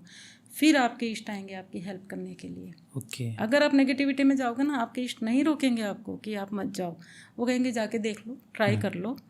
आप ट्राई कर लिए, लेकिन पता चला साल भर में आप इतने ज़्यादा परेशान हो गए, इतने ज़्यादा परेशान हो गए कि हे माता रानी, मैं तो दोबारा आपके चरणों में आऊँगी। फिर आप अपना शुरू करो। आप अपनी एनर्जी को, जो नेगेटिव थी एनर्जी, उसको आप हटाओ ध्यान साधनाओं से, अपने मंत्र जाप से, माता की याद कर कर के, उनकी पूजा पाठ कर कर के उसको बढ़ाओ। नेगेटिविटी निकल जाएगी आपके शरीर से। लेकिन फिर भी एक इसमें वार्निंग यही है कि आप उसमें दोबारा मत जाओ। अगर आपको लग रहा है कि कोई नेगेटिव एनर्जी माता का रूप धारण करके या आपके इष्ट का रूप धारण करके आपके पास आ रही है, तो माता के लक्षण और उस नेगेटिविटी के लक्षण बहुत कुछ सेम होंगे, फिर भी उसमें एक कुछ ना कुछ फ़र्क आपको दिखाई दे जाएगा कि नहीं, मेरी माता तो ऐसे काम नहीं करती हैं, इस तरह से बात नहीं करती हैं, उनकी एक्टिविटी ऐसी तो नहीं है जो ऐसी है। तो आपको पता चल जाएगा कि ये नेगेटिव एनर्जी है। आप उसको हटा दो, माता से कह दो कि हमें ये चीज़ नहीं चाहिए, फिर आप उनमें रम जाओ माता में। ये पॉजिटिव और नेगेटिविटी का खेल है। अच्छा, बेसिकली मैम जब भी हम भूत प्रेतों की बातें करते हैं ना, तो राजस्थान में एक बहुत ही प्रसिद्ध मंदिर है, मेहंदीपुर बालाजी का मंदिर, और वहाँ जैसे ही अपन जाते भी हैं ना तो भूत प्रेत मतलब उनका एक अलग ही एरिया बना हुआ है, वहाँ पे वो उछलते कूदते रहते हैं वहाँ पे। एंड लोग बोलते हैं कि मेहंदीपुर बालाजी में ना भूतों वगैरह को मतलब दूर किया जाता है, शरीर से निकाला जाता है जो भी परेशान है इन चीज़ों से। आपने भी वहाँ पे विजिट किया है, तो क्या आपको लगा है कि वहाँ पे कोई ऐसी एनर्जी है जो भूत प्रेतों को भगाती है या कुछ ऐसी चीज़ें हैं? जय सिया राम, जय बजरंग बली। साक्षात मेहंदीपुर बालाजी हैं, बालाजी तो हैं, लेकिन बालाजी किसी ऊर्जा के रूप में तो काम करेंगे। तो सबसे पहले तो वहाँ पे ये देखिए कि वहाँ कोई ऐसा व्यक्ति है जो उस नेगेटिविटी को हटा सकता है, उन भूत प्रेतों को हटा सकता है क्या, ताकि बालाजी की एनर्जी उस व्यक्ति में आके अपना कार्य करे। और मैं भी गई हूँ वहाँ पे, मेहंदीपुर बालाजी में मैं गई हूँ, वहाँ पे मैंने दर्शन भी किए हैं और पूरे मंदिर में देखा। और वहाँ पे ये भी देखा कि लोग बाग झूम रहे हैं और लड़कियां भी हैं, कुछ जेंट्स कम थे लेकिन लेडीज़ लड़कियां वगैरह, उसमें बच्चियां भी ज़्यादा मुझे दिखी। तो मैं वहाँ से आ गई, मैंने सोचा इन चीज़ों को तो मैं भी हटा सकती हूँ, ये क्या हो रहा है यहाँ पे, और ये जो भी है इसको लोग क्यों नहीं हटा रहे हैं वहाँ, जो भी, क्या पता कोई सिद्ध व्यक्ति है कि नहीं है वहाँ, मुझे नहीं पता। और उन लोगों का कॉन्सेप्ट क्या है मुझे ये भी, मैंने ज़्यादा मैं डीप में नहीं गई, लेकिन जब मैं बाहर आके बैठी और कुछ रेस्टोरेंट्स में और कुछ दुकानदार थे उन लोगों से मैंने बात करी कि यहाँ पे ये क्या हो रहा है और ये तो ठीक हो जानी चाहिए थी लड़कियाँ, कोई अगर ऐसा सिद्ध व्यक्ति है तो वो हटा सकता है तो इनको हटाना चाहिए। तो वो बोला कि मैडम ये तो मैं सालों से ऐसे ही देख रहा हूँ, आते हैं लोग बाग लड़कियों को इस तरह से डिस्टर्ब लड़कियों को लेके आते हैं तो वो परेशान होकर उनको वहीं छोड़ जाते हैं, फिर वो उनका एब्यूज़ जो भी हैरेसमेंट होता है वो होता रहता है लड़कियों का वहाँ पे, ठीक होती हैं या नहीं होती हैं बोले हमें नहीं पता। तो बड़ा सुन के ऐसा अजीब सा लगा कि ऐसा क्यों हो रहा है, कि आप ठीक करो उनको, जो भी वहाँ पे हैं सिद्ध पुरुष हैं, जो भी व्यक्ति हैं, साधु संत तपस्वी साधक जो भी हैं उनको ठीक करें और बजरंग बली उनकी सहायता करें और बालाजी उनकी सहायता करें और उनको ठीक करें जो भी वहाँ पे पीड़ित लोग आ रहे हैं। अच्छा, बेसिकली मैम अभी रिसेंट के अंदर एक है ना न्यूज़ बनी थी कि एक माता रानी के आई थिंक एक मंदिर के अंदर एक लड़की के साथ में गलत काम हुआ मंदिर के अंदर ही। तो मतलब ये एनर्जीज़ हैं तो इतना तो लाइक किसी की हेल्प कर ही सकती हैं कि अगर मंदिर के अंदर ही वो गलत चीज़ें किसी लड़की के साथ में हो रही है तो वो क्यों नहीं बचा सकती हैं। ये सवाल मेरा पर्सनली माता रानी से ही है। अच्छा, ये कितनी पुरानी बात कर रहे हैं आप? ये आई थिंक इस बात को 1 महीना भी नहीं होगा और ऐसे बहुत सारे केस हुए हुए हैं। ये रिसेंट में सिर्फ मेरे को एक याद आया है कि मंदिर के अंदर ही एक लड़की के साथ में ये केस हुआ है। आप एक बात सोचिए, आपको लगता है कि मंदिरों में अब पॉजिटिविटी बची है? मंदिरों की भीड़ बताती है शायद, है ना, भीड़ तो बताती है, वो भीड़ वहाँ क्या करने जा रही है? भगवान को पूजने, रील बनाने, फ़ोटो खींचने, है ना। उसमें से कितने लोग हैं जो सच्चे मन से भगवान को पूजने जा रहे हैं? जितने भी मंदिरों में मैं जाती हूँ वहाँ क्या होता है कि दर्शन आपको 10 सेकंड भी नहीं करने देंगे, धक्के दे के निकाल देते हैं, भगा देते हैं, जाओ जाओ जाओ। हज़ारों लोगों की भीड़ एट ए टाइम आती है और वहाँ पे बैरिकेडिंग है, वो जिग जैग चलते हैं लोग बाग, 100 मीटर के रास्ते को 1-2 घंटे में क्रॉस करके भगवान के सामने जाते हैं, दर्शन करते हैं और उनको वहाँ से तुरंत हटा दिया जाता है, धक्के मार के या जैसे भी है उनको हटा दिया जाता है। तो ऐसे में पॉजिटिव एनर्जी कहाँ से आएगी?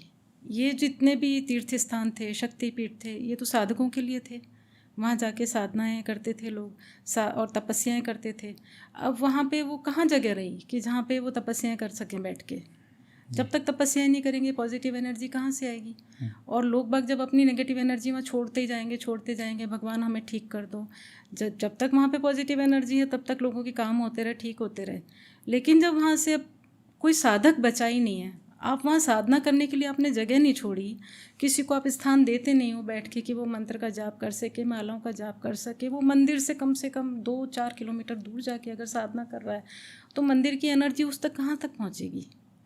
उस पर्टिकुलर जो साधक है वो अपनी साधना कब तक करता रहेगा? वो दूर ही जाके करेगा जी, है ना। वो मंदिरों में तो कर ही नहीं पा रहे हैं। वहाँ पे जाके जो भी पहले जो भी रिचुअल्स होते हैं कि आप भगवान को पुष्प अर्पित करो, भगवान के लिए जो षोडोपचार से उनकी पूजा पाठ करके उनकी आज्ञा लेके आओ, इतना को कहाँ हो पाता है? कोई साधक कर ही नहीं पाता इतना, तो फिर वो एनर्जी मिलेगी नहीं, नेगेटिविटी काम करेगी तो पॉजिटिविटी तो कहें या भगवान कहें, जो भगवान है, माताएं हैं और शिव शक्ति हैं, वो तो वहाँ से स्थान छोड़ते चले जा रहे हैं। ओके। तो ये काम तो होंगे फिर। तो इनफैक्ट अगर अभी अपन प्रेजेंट टाइम की बात करें तो क्या मंदिरों में भगवान अभी भी हैं? पॉजिटिव एनर्जी तो कम होती जा रही है, भगवान स्थान छोड़ते जा रहे हैं अब हर मंदिरों से। ओके। और अगर अपन को अभी इस समय भी भगवान की अगर पूजा पाठ करनी है तो हम क्या कर सकते हैं? उसके लिए बेस्ट ये है कि आप अपना ही एक स्थान बनाइए, वहाँ पे आप मंत्रों का जाप कीजिए, भगवान की देवी देवताओं की पूजा कीजिए, सच्चे मन से कीजिए और शाकाहारी बन के कीजिए। ओके। मांसाहारी नहीं, शाकाहारी बन के कीजिए। तो वो कनेक्टिविटी आपसे जुड़ती चली जाएगी। आप जहाँ पे नेगेटिविटी हो जिस घर में, या जो लोग ऐसे रहते हैं वो दिन रात झगड़ा करते हैं, उनका पूजा पाठ करना आपसे सहन नहीं हो रहा है, उस स्थान पर आप पूजा पाठ मत कीजिए।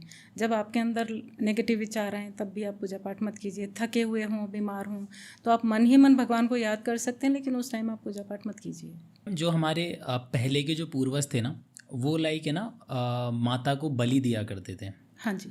तो माता क्या बलि एक्सेप्ट करती है? बलि डिपेंड करता है किस कार्य के लिए दिया करते थे। देखिए, पहले जब सैनिक जाते थे, है ना, तो उनका कार्य था ऑब्वियसली मारकाट करना, तो उनको शक्ति उसी तरह से मिलती थी, तो वो बलि देते थे, तो वो बलि स्वीकार्य भी थी। अब आप किस लिए बलि दे रहे हैं ये डिपेंड करता है। हाँ जी। जैसे हम ऐसे बोलते हैं कि मेरा ये काम हो जाएगा तो मैं माता रानी को बलि चढ़ाऊँगा। आजकल प्रेजेंट टाइम में ये चीज़ें ज़्यादा चल रही हैं कि मेरा XYZ काम बन जाएगा तो मैं बलि दूंगा माता को। वो जिन जगहों पे ऐसी प्रथाएं हैं वहाँ तो वो देते हैं, और वहाँ पे भगवान माता स्वीकार भी करती हैं। जो बलि प्रधान देवी देवता हैं और जो शुरू से जो प्रथाएं चली आ रही हैं तो वो तो हैं, वो तो वो स्वीकार करती हैं और करना भी पड़ता है। नहीं तो फिर वो एनर्जी आपका पीछा नहीं छोड़ती, क्योंकि आपने वो ट्रेंड ऐसा बना दिया शुरू से ही। आपने उस शक्ति को उसी रूप में वहाँ पे स्थापित किया है कि आप बलि दे के उसको स्थापित किया है, तो वो एनर्जी उसी तरह से वहाँ क्रिएट हो गई। तो वो तो अपनी जो उसका पैटर्न बन गया है बलि लेने का, वो तो बलि लेगी। रक्त देने का अगर आपने पैटर्न बना दिया तो वो तो लेगी, और उसी तरह से वो कार्य भी करेगी। फिर अब वो आपसे जुड़ गई है, आपके परिवार वालों से जुड़ गई है, तो वो आपको रिचुअल्स तो आपको निभाने ही पड़ेंगे। बट अब टाइम के साथ में ये चीज़ें कम होती जा रही हैं, हमें लग रहा है, लेकिन होता है। ओके। करने वाले करते हैं। मैम, एक है ना बहुत ज़्यादा डेंजर नेगेटिव एनर्जी है, और हमने सोशल मीडियाज़ पे भी उसके बारे में बहुत पढ़ा है, गूगल पे भी इनफैक्ट आप करोगे तो बहुत ज़्यादा चलती है, इल्यूमिनाटी। जी है। तो बेसिकली ये क्या है, और मतलब कहाँ से स्टार्ट हुई, कहाँ से क्रिएट हुई, और इसका कॉन्सेप्ट क्या है काम करने का? आपने क्वेश्चन ही बहुत उठाया है। ये एनर्जी तो है, देखिए, काम करती है, और नेगेटिव एनर्जी भी कह सकते हैं इसको, या जो इनके अनुयायी हैं उनके लिए ये पॉजिटिव भी हो सकती है। ओके। लेकिन जो हम सनातनी हैं उनके लिए तो ये नेगेटिव एनर्जी है, क्योंकि मेरे पास एक केस ऐसा आ चुका है, इसलिए मैं इसके साथ बड़े दावे के साथ ये बात कह सकती हूँ कि ये नेगेटिव एनर्जी सनातनियों के लिए स्पेशली है तो है। एक महिला थी मेरे पास आई, बोली कि दीदी मेरा तो, मैं जॉब करती थी उसमें, एक क्रिश्चियन मिशनरी स्कूल में मैं जॉब करती थी, और अचानक मेरा वो जॉब छूट गया। अब मेरे पास तो कोई काम भी नहीं है जी, और मेरी तो आदत पड़ चुकी है अपना काम करने की, मैं तो घर में बैठी नहीं रह सकती। अब आप मुझे बताओ मैं क्या करूं, ऐसा मेरे साथ क्यों हुआ। तो मैं दरबार में बैठी हुई थी, मैंने ध्यान लगाया तो मैं चौंक गई, क्योंकि वो मेरे साथ अनुभव ही इस तरह का हुआ कि मैंने कहा ये सब भी होता है क्या। उसमें क्या हुआ था कि वो लेडी, मैंने उससे पूछा भाई तो कोई मंत्रों का जाप भी करती थी, मैंने उसको 2 मंत्र बताए, मतलब पूछा था कि इन 2 मंत्रों का तूने जाप किया है? बोली हाँ दीदी मैंने किया है। तो मैंने कहा बेटा तेरे साथ क्या हुआ है कि जब तक तू उन मंत्रों का जाप करती रही तो उसकी जो पूजा पाठ था उसका पुण्य था वो तेरे साथ जुड़ा हुआ था, और उस एनर्जी ने तेरे को अपनी तरफ खींचा क्रिश्चियन मिशनरी में, और तू क्रिश्चियन स्कूल में चली गई पढ़ाने के लिए। वहाँ क्या हुआ कि वहाँ पे जो उनकी एनर्जी बिखरी हुई है, तो उसने तेरे जो भी पुण्य थे, तेरे को पैसे दिए, क्योंकि तू पढ़ाती थी, पढ़ाने के बदले में तेरे को पैसे दिए, लेकिन अंदर क्या हो रहा है, स्पिरिचुअली क्या हो रहा है कि वो तेरे मंत्रों की शक्ति को खींच रही है और वो अपनी पावर बढ़ा रही है, बदले में तुम्हें क्या दे रही है, पैसा। और अब जब तुमने वो मंत्र जाप बंद कर दिए तुम्हारी जो स्पिरिचुअल पावर थी, जो भी सात्विक शक्ति थी, वो कम हो गई, उसको वो चीज़ नहीं मिल रही है, अब तुम उसके काम के नहीं रहे, तो उसने तुम्हें निकाल बाहर किया। ओके। तो अब तुम्हें, अब क्योंकि सिर्फ यही नहीं कि वो तुम्हें पैसा दे रही है, बदले में पैसा भी दे रही है, लेकिन बदले में बहुत सारी चीज़ें ऐसी दे रही है जो आपको नुकसान पहुंचा रही है, आपके शरीर को, आपके दिमाग को, आपका ब्रेन वॉश कर रही है। उस लेडी का ब्रेन वॉश करने लग गई थी। वो लड़की हिंदू होके भी हिंदू धर्म के खिलाफ बातें करती थी। ओके। और कि क्यों, क्या होता है, हिंदू हिंदू हिंदू करते रहते हो, ये है वो है, इस तरह की वो बातें करती थी कि कुछ नहीं होते हैं हिंदू, तो ऐसे वैसे। तो मैंने कहा कि अब तुम खुद देखो कि तुम किस परिवार में जन्मी हो, किस परिवार में पली बड़ी हो, किस परिवार में तुम्हारी शादी हुई है, और तुम बातें क्या कर रही हो। तो वो जो ऊर्जा थी, वो उसका सारा जो पुण्य था वो खुद ले रही थी, और बदले में उसको पैसा भी दे रही, लेकिन साइड में उसके परिवार पे, उस पे कुछ ना कुछ हेल्थ इश्यू वगैरह इस तरह की चीज़ें चलती रहती थी। ओके। तो मैंने उनको कहा कि अब तुम इस तरफ मत जाओ, नेगेटिविटी की तरफ, क्रिश्चियन मिशनरी की तरफ तुम अब मत जाओ। अब तुम जो है, अगर तुम्हें पढ़ाना ही है तो तुम एक सनातन धर्म से के जो संचालक हैं उन स्कूलों में जाओ, वहाँ पे शारदा माँ की तुम प्रार्थना भी करोगे, उनकी स्तुति भी करोगे, तो फिर से तुम्हारे अंदर वो नेगेटिविटी ख़त्म हो जाएगी और पॉजिटिविटी बढ़ जाएगी। तो ये काली शक्तियाँ जो हैं, इनको मत आने दो अपने पास में। ओके। तो बेसिकली मैम, जो ये नेगेटिव एनर्जीज होती है, अपन किसी इंसान पे छोड़ भी सकते हैं अगर अपन उन चीज़ों को सिद्ध कर लें तो? जो तामसिक साधनाएं करते हैं वो तो यही करते हैं कि वो नेगेटिविटी को छोड़ देते हैं। नेगेटिविटी कई रूप में काम करती है कि आप किसी से इतना ज़्यादा नफ़रत करते हो, इतना नफ़रत करते हो, या आपने अपनी सोच को ही इतना नकारात्मक बना लिया कि आप किसी के लिए अच्छा सोच ही नहीं सकते, और आप उसको बद्दुआएं दे रहे हो, किसी इंसान को बद्दुआएं दे रहे हो, तो वो असर करने लग जाती है। एक तो ये होता है, और कई बार ये भी होता है कि आपने जलन के मारे आप किसी के पास गए, तांत्रिक के पास में, जो खुद नकारात्मक शक्तियों का साधक है और काली शक्तियों का साधक है, तो उसके पास गए और उसने आपको कोई चीज़ ऐसी दे दी, तो वो भी काम करेगी। क्योंकि वो भी साधक है, क्योंकि सारे जो भी साधक हैं वो माता के भक्त हैं। माता की शक्ति है, जो माता महाकाली हैं, उनकी सारी शक्तियां हैं। ये काली शक्तियां भी उनके बच्चे ही हैं माता महाकाली के। तो वो तो कहेगा कि माता मैंने आपकी साधना करी है, तो आप मुझे भी दो, कुछ दो, मुझे भी मिलना चाहिए, और चाहे मैं कुछ अच्छा करूं बुरा करूं वो मेरे ऊपर है, लेकिन आपको साथ तो देना पड़ेगा। तो माता फिर उनका थोड़ा साथ तो देंगी, वो शक्तियाँ उनका साथ तो देंगी, तो कुछ हद तक असर कर जाएंगी। लेकिन जो सच्चे साधक है, भगवान को मानते हैं और सात्विक पूजाएं करते हैं, तो उन पे वो थोड़ा सा टच करके रह जाती हैं। लेकिन ये नेगेटिव एनर्जीज मानती नहीं है, ये बार बार कोशिश करती चली जाती हैं। वो साधकों को, साधु संतों को, ऋषि मुनियों को, सबको परेशान करती हैं ये, और करती चली जाती हैं। अब क्या होता है कि आप उनसे फाइट करते रहो बस। ओके। या तो आप उस स्थान को ही छोड़ दो, दूसरे स्थान पे आप सराउंडिंग्स चेंज कर लो अपने, या फिर जो है ना आप उनसे फाइट करते चले जाओ, उसमें आपकी एनर्जी खर्च होती चली जाएगी। तो बेटर है कि नेगेटिव लोगों से, नकारात्मक लोगों से आप दूर ही रहो तो ज़्यादा अच्छा है। तो बेसिकली वशीकरण जैसा कोई कॉन्सेप्ट होता है? हाँ, होता है। ओके। और ये काम करता है? हाँ, करता है। तो आपके पास में कुछ ऐसे केसेस वगैरह हैं वशीकरण से रिलेटेड? देखिए, जो माता विंध्यवासिनी वो घर जोड़ने का काम करती हैं, घर तोड़ने का काम नहीं करती। ओके। है ना, वो चाहती हैं कि घर गृहस्थी आपकी बनी रहे, आपकी मैरिड लाइफ बनी रहे। और कुछ केसेस आए थे मेरे पर, एक याद आ रहा है मुझे केस कि एक महिला ही अपनी बेटी को लेके, वो बेटी शादीशुदा थी, तो वो बोली कि जी मेरी बेटी को थोड़ा मतलब सुनने में प्रॉब्लम है, उसके हियरिंग एड लगे हुए हैं, और मैंने अच्छा खासा दहेज दे के, मकान वगैरह दे के इसकी शादी करी थी एक नॉर्मल इंसान से, और वो कमाता भी है, जॉब भी करता है, लेकिन आजकल वो किसी दूसरी महिला के संपर्क में है, क्योंकि मेरी बेटी थोड़ी सी हल्की सी डिसेबल्ड है और उसको हियरिंग प्रॉब्लम है। तो इस वजह से जो है ना, वो दूसरी महिला से फ़ोन पे बात करता है, मेरी बेटी की तरफ ध्यान नहीं देता। तो वो बेटी भी आई थी उसके साथ में। तब मुझे बहुत तरस आया कि ये तो गलत हो रहा है इसके साथ। भाई चॉइस आपकी थी कि आपने उससे शादी करी, जिस लड़के ने उससे शादी करी वो उसकी चॉइस थी, या तो पैसे के लालच में करी या क्या देख के करी, वही जाने। अब उसको निभाओ आप, उसके साथ में जुड़ो, उसको वो उतना ही प्रेम, उसको उतना अधिकार सम्मान देना चाहिए, वाइफ है आपकी, लेकिन नहीं दे रहे हो और दूसरी स्त्रियों के संपर्क में आ रहे हो तो गलत है। तो मैंने उसको कुछ करके दिया कि ये, अब मैं पब्लिकली तो क्या बताऊँ, लेकिन हाँ दिया उसको कि आप ऐसे कर देना, जो मैं बता रही हूँ ऐसे कर देना। उसने किया और थोड़े ही दिनों में वो छूट गया। उसका Okay. संपर्क था वो दूसरी महिला से, वो टूट गया और वो लड़की अब अपने घर गृहस्थी अच्छे से संभाल रही है। दोनों हस्बैंड वाइफ अच्छे से खुशी खुशी रहते हैं मेरे पास। उसके बाद में उन लोगों ने तो नहीं, लेकिन दूसरों ने मुझे बताया था, और वो केस देख के फिर मेरे पास में कई केसेस इस तरह के आए। एंड मैम एक चीज़ और है जो आजकल मैं सोशल मीडिया पे बहुत ज़्यादा देखता हूँ, कर्ण पिशाचनी के बारे में। तो बेसिकली कर्ण पिशाचनी है क्या और कैसे काम करती है? मतलब ये चीज़ तो मैं क्लियर करना चाहता ही हूँ कि बेसिकली ये है क्या। कर्ण पिशाचिनी माता, जी। ये देखिए, ये देवी की शक्ति होती हैं, ओके। है ना। मैं इनको माता कर्ण पिशाचिनी बोलती हूँ। कई लोग इनको पिशाचिनी कहते हैं, लेकिन मेरे लिए माता का स्वरूप है। ओके। और माता विंध्यवासिनी का ही स्वरूप है। ये जो शक्ति देती हैं माता विंध्यवासिनी देती हैं, आपकी इष्ट देती हैं, और उन्हीं के अंडर में जो आत्माएं होती हैं, जो माता को जिन्होंने पूजा हुआ होता है लेकिन असामयिक उनकी मृत्यु हो जाती है, तो वो माता की शरण में वो आत्माएं चली जाती हैं। और जब आप इनकी साधनाएं करते हो तो माता ही उस एक आत्मा को आपके पास भेजती हैं। लेकिन इनका एक आने का, इनके सिद्ध होने का, इनका आपके शरीर में उतरने का, इस एनर्जी का एक पैटर्न होता है। हर जो भी साधनाएं आप करेंगे ना, जिस भी देवी देवता की, जिस ऊर्जा की, जिस शक्ति की आप साधना करेंगे, उसका आने का एक पैटर्न होता है।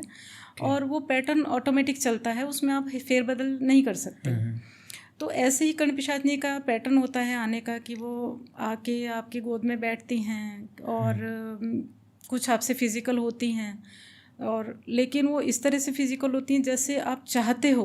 जिस तरह से आप उनसे फिजिकल होना चाहते हो ना, वो एग्जैक्टली उसी तरह से फिजिकल होती हैं। चाहे आप महिला साधक हो, चाहे आप पुरुष साधक हो, उनका अपना एक सेट पैटर्न है कर्ण पिशाचिनी का।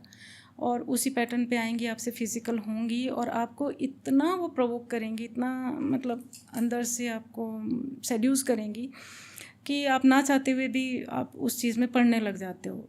आप क्या करते हो फिर? आप अपनी साधना भूल के आप उसमें इतना इंटरेस्ट आपका डेवलप होने लगता है, आप उस चीज़ को इतना एंजॉय करने लगते हो कि आप ये भूल जाते हो कि आप इस शक्ति को सिद्ध कर रहे हो, इसको अपने शरीर में साध रहे हो, ना कि इसके साथ आप एंजॉय कर रहे हो। ओके। और वो प्लेजर जब आपको मिलने लग जाता है तो आप अपनी साधना भूल जाते हो, फिर वो साधना खंडित हो जाती है बहुत सारी केसेस में। और लेकिन अगर गुरु की कृपा रहती है, माता की, इष्ट की आपके ऊपर कृपा रहती है, तो उनको, कई लोगों को ये सिद्धि मिल भी जाती है। ओके। अब जैसे मैंने कहा कि जाकी रही भावना जैसी प्रभु मूरत देखी तिन तैसी, ऐसे ही इन शक्तियों का है कि आप इनको माता के रूप में लेते हो, इनको पत्नी के रूप में, गर्लफ्रेंड के रूप में, किस तरह से आप इन शक्तियों को आप गेन करते हो या इनको नर्चर करते हो।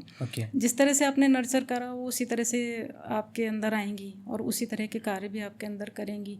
वो तो ऊर्जा है, वो कोई बॉडी नहीं है जिसको आपने बॉडी समझ लिया। अब उस ऊर्जा को आप शरीर में जितना ज़्यादा बढ़ाओगे वो उतनी ज़्यादा बढ़ती चली जाएगी, और एक टाइम ऐसा आएगा कि वो आपके ऊपर हावी हो जाएगी। फिर आप क्या करोगे?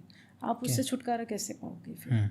इसलिए कोशिश ये करो कि आप उनको माता के रूप में पूजो, और जहाँ बहुत ज़्यादा ज़रूरत हो वहाँ उन शक्तियों से अपने कार्य करवाओ। और कार्य भी क्या करवाओ, उनसे प्रार्थना करो कि आप हमारे माता के रूप में आप हमारे कार्य करो माँ, हम आपके आगे हाथ जोड़ रहे हैं कि हम हमारे ऊपर या हमारे आपका जो भक्त हमारे सामने बैठा है उसके ऊपर कोई दिक्कत आ रही है, उसको दूर करो आप, और हमें बताओ कि इसके साथ क्या हुआ है। तो फिर वो भूतकाल भी बता देंगी, कई हद तक वो भविष्यकाल भी बता देती हैं। ओके, तो आपके पास में है? हाँ? मेरे पास तो बहुत सारी सिद्धियाँ हैं, शक्तियाँ हैं, किस किस की बात करूँगी। तो कर्ण पिशाचिनी भी आपने मतलब सिद्ध कर रखी है, ऐसे बोल सकते हैं अपन। तो जब आपने पूरी की पूरी मैन हेड को ही कनेक्ट कर लिया है, तो ये तो फिर आपके लिए नॉर्मल है फिर इनसे तो फिर। हाँ, ये तो जो माता मैं तो यही सोचती हूँ कि माता विंध्यवासिनी हैं तो वो आपको बहुत सारी साधनाएं करवा सकती हैं, और लेकिन कार्य तो माता ही करती हैं, और जो भी शक्तियाँ निकलती हैं वो माता से ही निकलती हैं। तो एंड बेसिकली ये अप्सराएं और यक्षिणियाँ कौन होती हैं? ये भी आत्माएं होती हैं। ओके। ये भी माता की मतलब जो साधिकाएं होती हैं जिन्होंने माता की तपस्या या माता की उपासना करी हुई होगी। और इसमें कई चीज़ें होती है, उसमें ऐसा भी होता है कि कुछ आत्माएं होती हैं, कुछ लोग महिलाएं होती हैं जो फैमिली वाली होती हैं और माता की बहुत बड़ी भक्त होती हैं, और फिर असामय कि उनकी मृत्यु हो जाती है, माता की शरण में चली जाती हैं, फिर लोग उनको साधते हैं और काम करवाते हैं अपने। मैम बेसिकली जो आज के तांत्रिक है ना, मैं सोशल मीडियाज़ वगैरह पे भी देखता हूँ और इंस्टाग्राम्स वगैरह पे भी हर दूसरी रील मेरे को है ना मारण क्रिया से रिलेटेड मिलती है, और तांत्रिक बोलते हैं कि हम किसी पे मारण क्रिया कर भी सकते हैं और हटा भी सकते हैं किसी से। तो एक्चुअल में फर्स्ट ऑफ ऑल तो ये मारण क्रिया होती क्या है, काम कैसे करती है? मारण क्रिया होती है, लेकिन अक्सर मारण क्रिया वो लोग करवाते हैं जो आपके बहुत ज़्यादा क्लोज होते हैं, ओके। जो आपके बारे में सब कुछ जानते हैं, तब मारण क्रिया सक्सेसफुल होती है। कि मतलब कोई ऐसा आपका बहुत ज़्यादा क्लोज बंदा है, कोई आपका फैमिली मेम्बर ही हो गया, तब वो मारण क्रिया के लिए अगर जाएगा तो क्योंकि उसके बारे में आप मतलब आपके बारे में उसको सब कुछ पता होता है, आपके वेयर अबाउट्स, आपके हैबिट्स, आपके जी। टाइमिंग्स वगैरह सब कुछ उसको पता होता है। तो वो जाके जब जाता है तांत्रिकों के पास में, उनको आपकी सारी डिटेल बता देता है, तब मारण क्रिया वो करते हैं। और तामसिक चीज़ों से करते हैं बहुत सारी। अपनी उनके पास में वो विद्याएं इस तरह की लेते हैं, कई चीज़ों का, भूत प्रेतों का या इस तरह की चीज़ों का वो सहारा लेते हैं, उनसे कार्य करवाते हैं, उनको भेजते हैं कि आप वहाँ जाके उसको परेशान करो। ओके। कुछ अपना जो भी उनकी क्रियाएं होती हैं वो भी करते हैं, तो उसमें मारण क्रियाएं असर कर जाती है। और कई बार तो बहुत पावरफुल भी होती हैं जो करती हैं। अगर हमें टाइम से पता चल जाता है तो हम उसको निकाल देते हैं। ओके। अच्छा, वैसे नाम में इसकी मारण क्रिया आ रखी, मतलब ऐसा है कि ये इंसान को मारेगी? हाँ, उसके आप मतलब वो ऐसा होता है कि जिस इंसान के अंदर जिस पे किया है ना प्रयोग, तो उसके अंदर वो कुछ ऐसी चीज़ें पैदा कर देती है कि उसको कोई ऐसी बीमारी लग जाती है जो वो ठीक ही नहीं हो सकती। कुछ ऐसा उसको, कुछ उसकी बॉडी पे ऐसा असर हो जाता है, ऐसी चीज़ हो जाती है कि आप कितने ही इन्वेस्टिगेशंस करवा लो, पता नहीं चलता कि उसको क्या हो रहा है, लेकिन वो धीरे धीरे वो इंसान ख़त्म होता चला जाता है। ओके। और कई बार ऐसी लाइलाज बीमारी लग जाती है कि वो ठीक ही नहीं हो सकती, और जब तक हम तक लोग आते हैं तब तक वो काफ़ी एडवांस स्टेज तक पहुंच चुके होते हैं। तो उसमें फिर हम भी बहुत ज़्यादा उसकी हेल्प नहीं कर सकते। कई बार इतनी हेल्प कर देते हैं कि हाँ, हमने आपका इतना काम कर दिया है कि अब आप जब मेडिकल ट्रीटमेंट लोगे तो आप उससे ठीक हो जाओ। मैम बेसिकली अपन सब है ना सनातनी है, और हर किसी मतलब वो किसी भी कास्ट का हो, उसकी कास्ट के अंदर कुल देवी या देवता ज़रूर होते हैं, है ना? होते हैं। और घरों के अंदर लोग ऐसे बोलते हैं कि अगर अपन उनको नहीं पूजते हैं ना तो वो कुल या देवी देवता रुष्ट हो जाते हैं और अपने कामों को बिगाड़ते हैं। तो क्या एक्चुअल में कुल देवी देवता रुष्ट होते हैं अपन से? हाँ, होते हैं। क्योंकि क्या होता है, देखिए, सबसे पहले तो आपके देवी देवता वही हैं, आपके कुल देवता। आप जब आपकी पूरा परिवार उनको कुल देवी देवताओं को आपका मान रहा है, तो आपके यहाँ पे घर में कोई भी रिचुअल्स हो रहे हैं, कोई अच्छा शादी ब्याह का उत्साह का अवसर है, और उस टाइम पे आप अपने कुल देवी देवताओं को शामिल नहीं करते हैं, तो फिर उनको वो नाराज़ हो जाते हैं। क्योंकि आप आज जो भी हैं उन्हीं की वजह से, आपका एग्जिस्टेंस भी तो उन्हीं की वजह से है ना। वो आपके पूर्वज भी हैं और आपके कुल की रक्षा भी कर रहे हैं। और जो आपके पूर्वजों ने उस एनर्जी को, उस देवी देवताओं को अपने घर में स्थापित किया है विधि विधान के साथ में, तो आपको मानना पड़ता है। और अगर आप नहीं मानते हैं, नहीं करते हैं, तो फिर वो आपको याद दिलाते हैं किसी भी रूप में, चाहे आपके काम बिगाड़ के, चाहे आपका काम रोक के, अड़चन डाल के, आपको वो याद दिलाते हैं कि मेरा भी एग्जिस्टेंस है, मैं भी हूँ, तो आप मुझे भी पूजो, या अपने उसमें मुझे भी भाग दो, हिस्सेदारी बनाओ, मेरी हिस्सेदारी करो कुछ। तो वो करते हैं देवी देवता। फिर अगर आप नहीं मानते हो तो आपके काम बहुत मुश्किल से बनते हैं फिर। ओके। और आप मानते हो, उसी टाइम आपको याद आ जाता है कि हमसे भूल चूक हो गई, आप उनसे माफ़ी मांगिए, और जो कुछ भी आपके रिचुअल्स हैं, जिस विधि से आपने उनको स्थापित किया है, वो विधि आप कीजिए, वो हो जाता है, फिर काम सेट हो जाते हैं। हमने भूत प्रेतों की भी बात करी है और जिन के बारे में भी बात करी है, एक नाम और निकल के आता है कच्चे कलवे। जी। तो बेसिकली कच्चे कलवे क्या होते हैं? कच्चे कलवे, देखिए, ये होते हैं जो छोटे बच्चे, बहुत जो अर्ली एज में गुजर गए, या अजन्मे बच्चे हैं, अबॉर्ट करे हुए हैं, कई तरह की चीज़ें होती हैं कच्चे कलवों में। तो बहुत छोटे छोटे अर्ली एज के बच्चे जिनको कि साहब वो किसी भी तरह से गुजर गए, उनको आपने, या उनको जो लोग बच्चे हो जाते हैं एक्सपायर, तो उनको फिर गाड़ दिया जाता है। तो तांत्रिक जाके उनको पता रहता है कि यहाँ पे उस बच्चे को गाड़ा गया है, तो वो कर लेते हैं, है ना, उनको साध लेते हैं। तो क्योंकि बच्चे बहुत एक्टिव होते हैं, आपने देखा होगा अक्सर जो छोटे बच्चे होते हैं, आप बड़े लोग उनको जल्दी से ना रेसिंग में उनको हरा नहीं सकते, उनके पीछे पीछे भागते रहते हैं, आपको उनके पीछे बहुत तेज़ी से भागना पड़ता है। तो जितने एक्टिव वो हैं उतने एक्टिव बड़े बुजुर्ग या बहुत बड़ी एज के लोग नहीं हो पाते। तो इसलिए वो कच्चे कलवों को साधते हैं, क्योंकि उनको लगता है कि बहुत जल्दी से तेज़ी से काम करेंगे ये। कई बार जो अबॉर्ट करे हुए बच्चे होते हैं वो भी कच्चे कलवे हो जाते हैं, और या समझ लीजिए कि वो मिसकैरेज हो गया या उनको डिलिबरेटली अबॉर्ट कर दिया, आपने कुछ करवा दिया, तो वो आत्मा तो आ गई उनकी शरीर में, है ना, बच्चों के, और फिर आपने उनको निकलवा दिया। तो अब क्या होगा कि जब आपके दूसरे बच्चे और होंगे बाद में या पहले जो भी होंगे, तो वो चीज़ उस पर असर डालती है, क्योंकि वो आत्मा है, वो कहती है ये मेरे भाई बहन हैं, तो मैं भी आपका ही हिस्सा था और मैं आत्मा हूँ, अब आप मुझे मेरा हिस्सा भी दो। अगर आप नहीं ऐसा करोगे तो क्या होगा, वो आपके घर के दूसरे बच्चों को, दूसरे मेंबर्स को परेशान करने लग जाते हैं। फिर आपको समझ में नहीं आता हो क्या रहा है। फिर लोग हमारे पास आते हैं, कहते हैं कि भाई हमें पता नहीं चल रहा कि हम क्यों बीमार पड़े हैं, और कई बार ऐसी सिचुएशन आ जाती है, वो कहते हैं मैं तो सुसाइड कर लूँगा, मैं ये तब पता हम ध्यान लगाते हैं, देखते हैं कि आपके ऊपर तो इस तरह से कच्चा कलवा है। फिर हम उसको हटाते हैं, उसको विधि भी बताते हैं कि आप ऐसा कर लो तो ये हट जाएगा। कई तांत्रिक होते हैं जो उनको साधते हैं, फिर उनके ऊपर छोड़ देते हैं, बदले में उनको भोग वगैरह जो भी उन्होंने जो भी उनके साथ में किया होगा टाई अप कि हमें ये चाहिए वो चाहिए, तो वो दे देते हैं, भोग वगैरह देते जाते हैं। मैम बेसिकली जैसे आप बताया कि जो तांत्रिक होते हैं वो कच्चे कलवों को सिद्ध करते हैं, तो बेसिकली मैम ये तो गलत है ना, अपन किसी भी चीज़ के साथ छेड़छाड़ कर रहे हैं। हाँ, ये गलत है। जब आप सोचिए, जब आपके पास में दैवीय शक्तियाँ हैं इतनी बड़ी बड़ी आपका काम करने के लिए, तो आपको इन सब चीज़ों की ज़रूरत कहाँ पड़ गई? क्यों करना है ये? क्यों सिर्फ अपना पैसा कमाने के लिए, या सिर्फ आप एक एक्सपेरिमेंट कर रहे हो कि ऐसा भी कुछ होता है क्या? और जब वो चीज़ सिद्ध हो गई, अब फिर आप उससे पीछा छुड़ाना चाहोगे, परेशान हो जाओगे, तो फिर आप ढूंढते फिरोगे कि कोई इस चीज़ को हमारे ऊपर से हटा दे।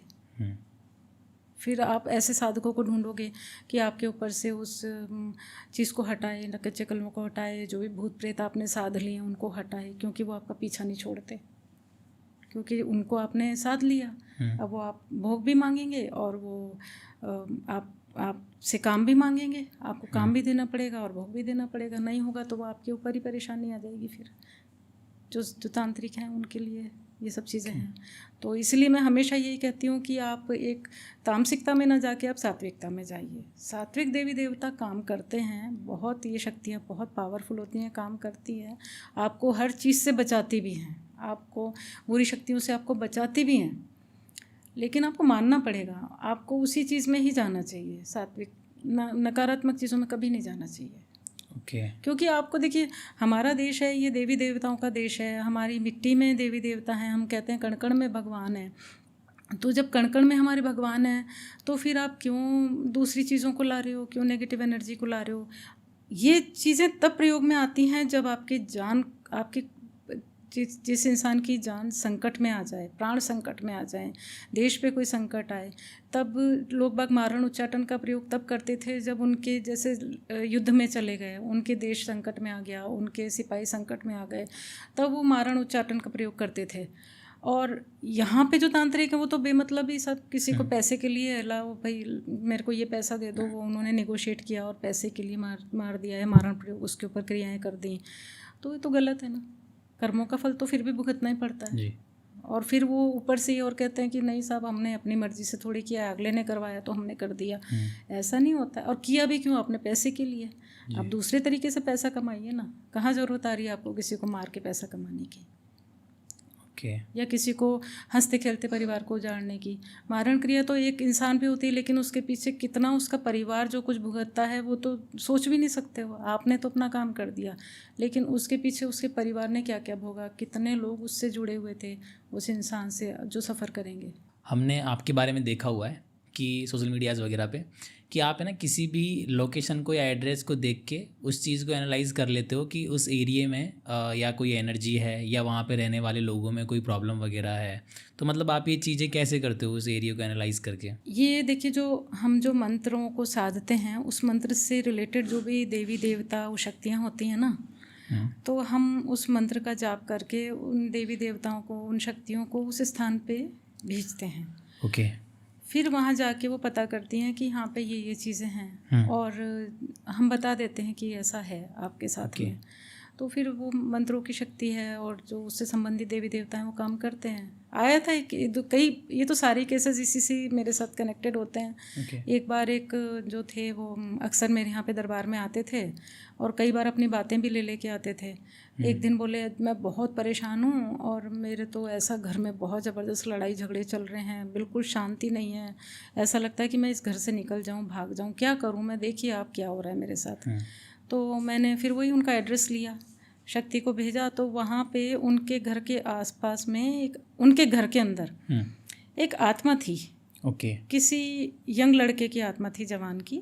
तो उसने मैंने उससे पूछा भाई आपके यहाँ पे कोई अभी किसी ने सुसाइड किया है क्या, कोई मरा है क्या लड़का? तो बोले नहीं जी। मैंने कहा मैं आपके घर की नहीं, आपके आसपास कॉलोनी में किसी लड़के की बात कर रही हूँ, कोई मरा हो जी। तो बोले कि हाँ साहब, कुछ दिन पहले एक ऐसे किसी ने सुसाइड कर लिया था और लेकिन वो तो हमसे, हमारे घर से 8 घर दूर है जी। तो मैंने कहा कि देखो घर दूर है ये तो है, लेकिन उसका आपसे कनेक्शन है। तो मैंने उस आत्मा से पूछा कि भाई आप इनको क्यों तंग कर रहे हो? उन्होंने कहा कि इसने मेरे से पैसे लिए हैं तो मुझे वो पैसे वापस चाहिए। मैंने उनसे पूछा कि आपने इनसे कुछ पैसे लिए थे क्या? बोले कि नहीं मैंने तो नहीं लिए। मैंने कहा आप अपने फैमिली मेम्बर से किसी से पूछना उन्होंने पैसे लिए हों तो। अगली बार वो आए दरबार में, बोले कि मेरे भाई ने पैसे लिए थे। कितने लिए थे? 4,000 रुपये लिए थे। तो मैंने कहा वापस नहीं किए थे क्या?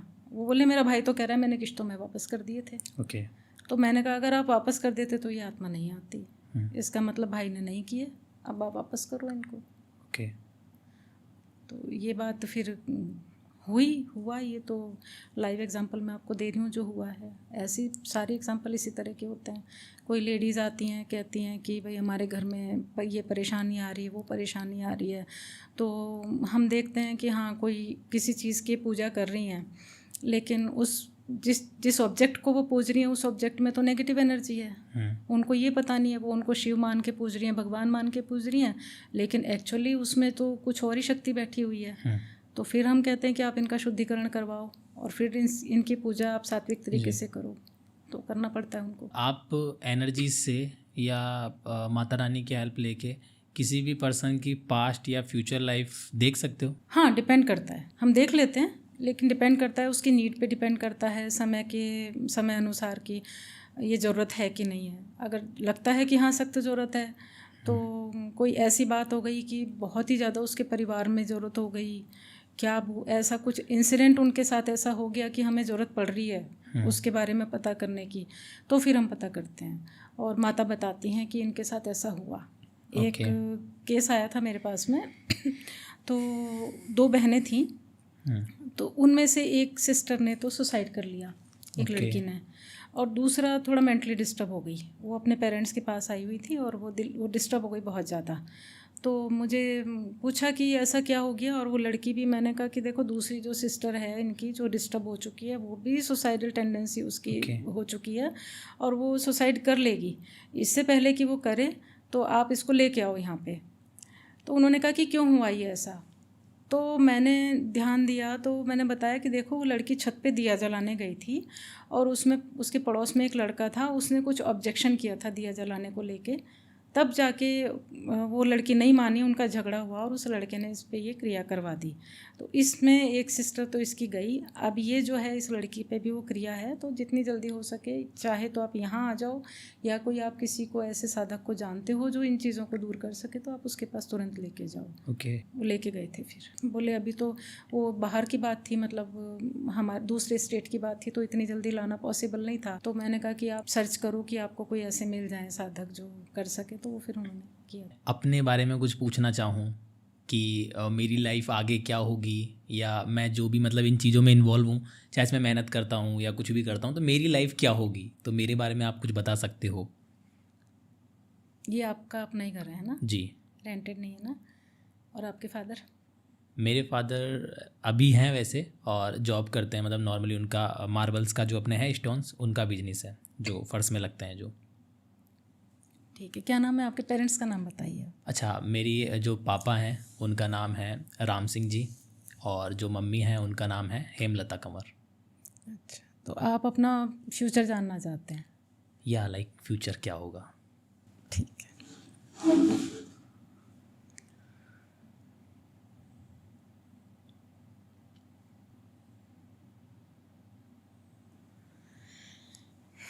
फ्यूचर तो आपका बिल्कुल सही है, जो मैंने देखा है। मैरिज भी होगी, बच्चे भी होंगे, पॉडकास्ट के लिए आप आगे बढ़ेंगे बहुत।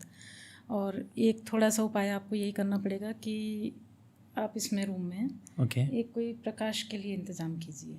जैसे कोई छोटा सा नाइट बल्ब यहाँ पे जलता रहे, अंधेरा ना रहे, कहने का मतलब ये है, वो आप कीजिए। तो मतलब ऐसे लाइफ में मैं पूछना चाहूँगा, मतलब ऐसा होता है ना कि पैसा कितना होगा लाइफ में?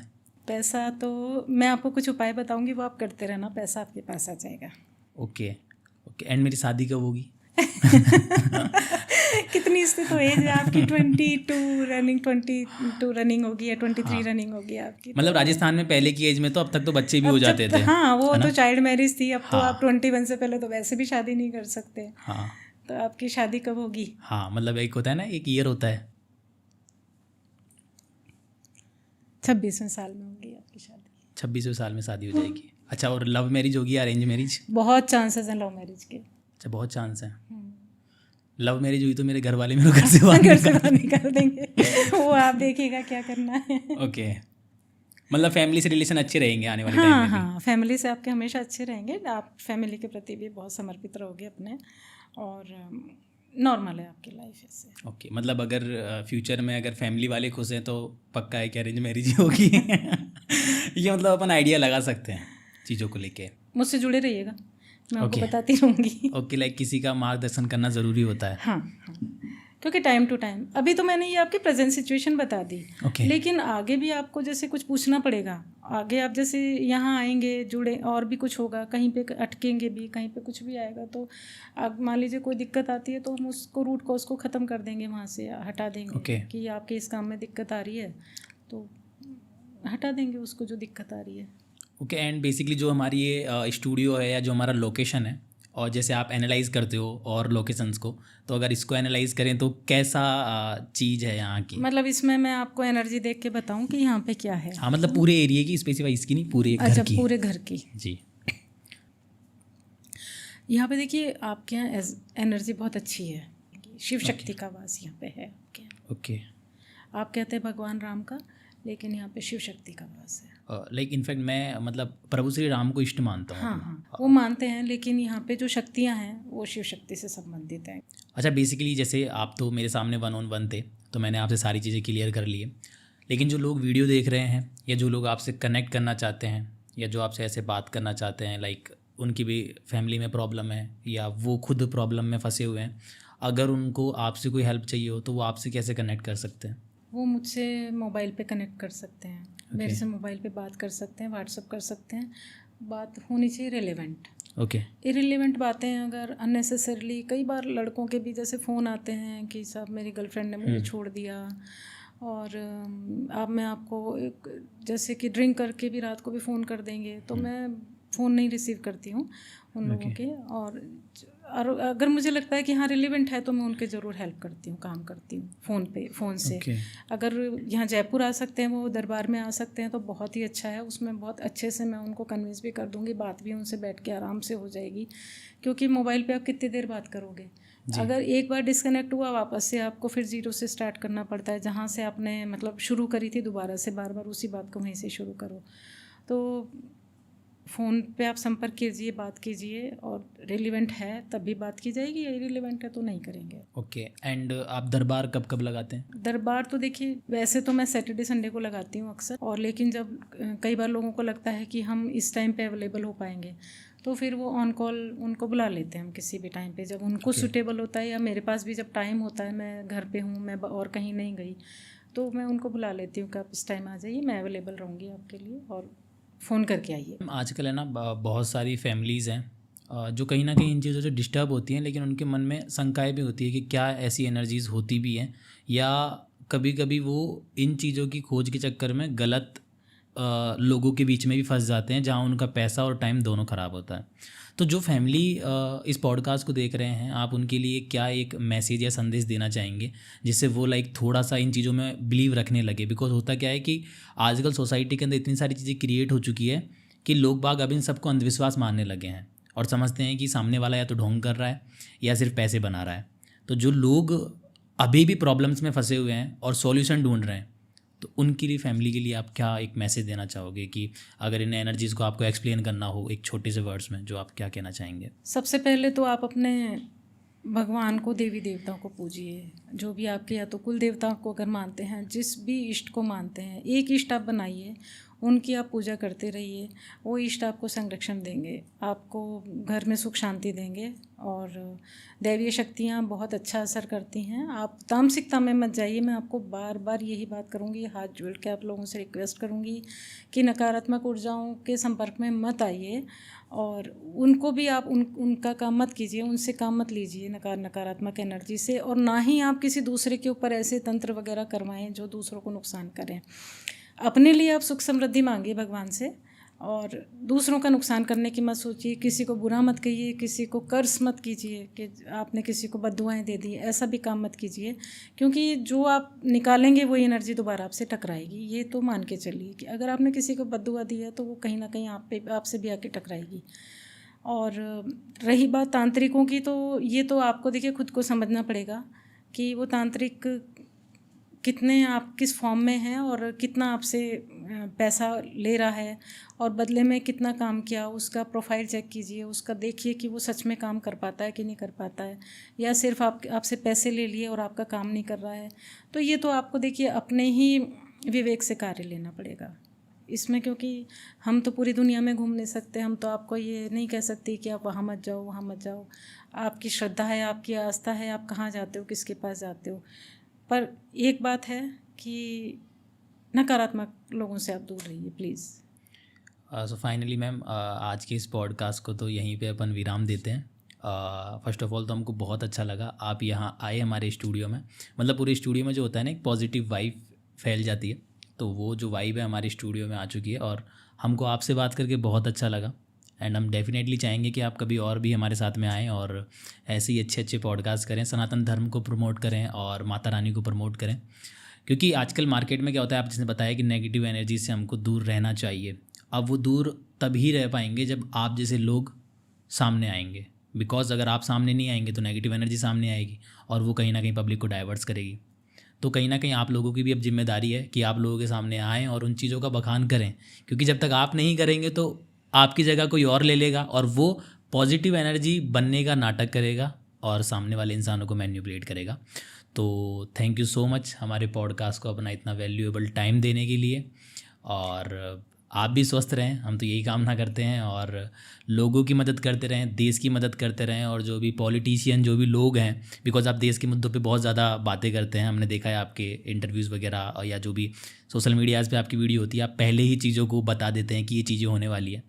तो अगर कोई भी लोग हैं जो, चाहे वो फैमिली से रिलेटेड हो या देश से रिलेटेड हो, किसी को भी थोड़ी सी समस्या है, तो मैं मैम की जो भी कॉन्टैक्ट डिटेल्स हैं, जो भी सोशल मीडिया प्रोफाइल है, वो इस वीडियो के डिस्क्रिप्शन में मैं आपको शेयर कर दूंगा। आप मैम से जाके वहाँ पर सीधा कनेक्ट कर सकते हैं। बट हाँ, आपका जो भी मकसद है वो वैल्यूएबल होना चाहिए। ऐसा नहीं है कि आप सिर्फ टाइम पास के लिए या बस अपनी गर्लफ्रेंड्स वगैरह के चक्करों में या वसीकरण के चक्करों में बात करें।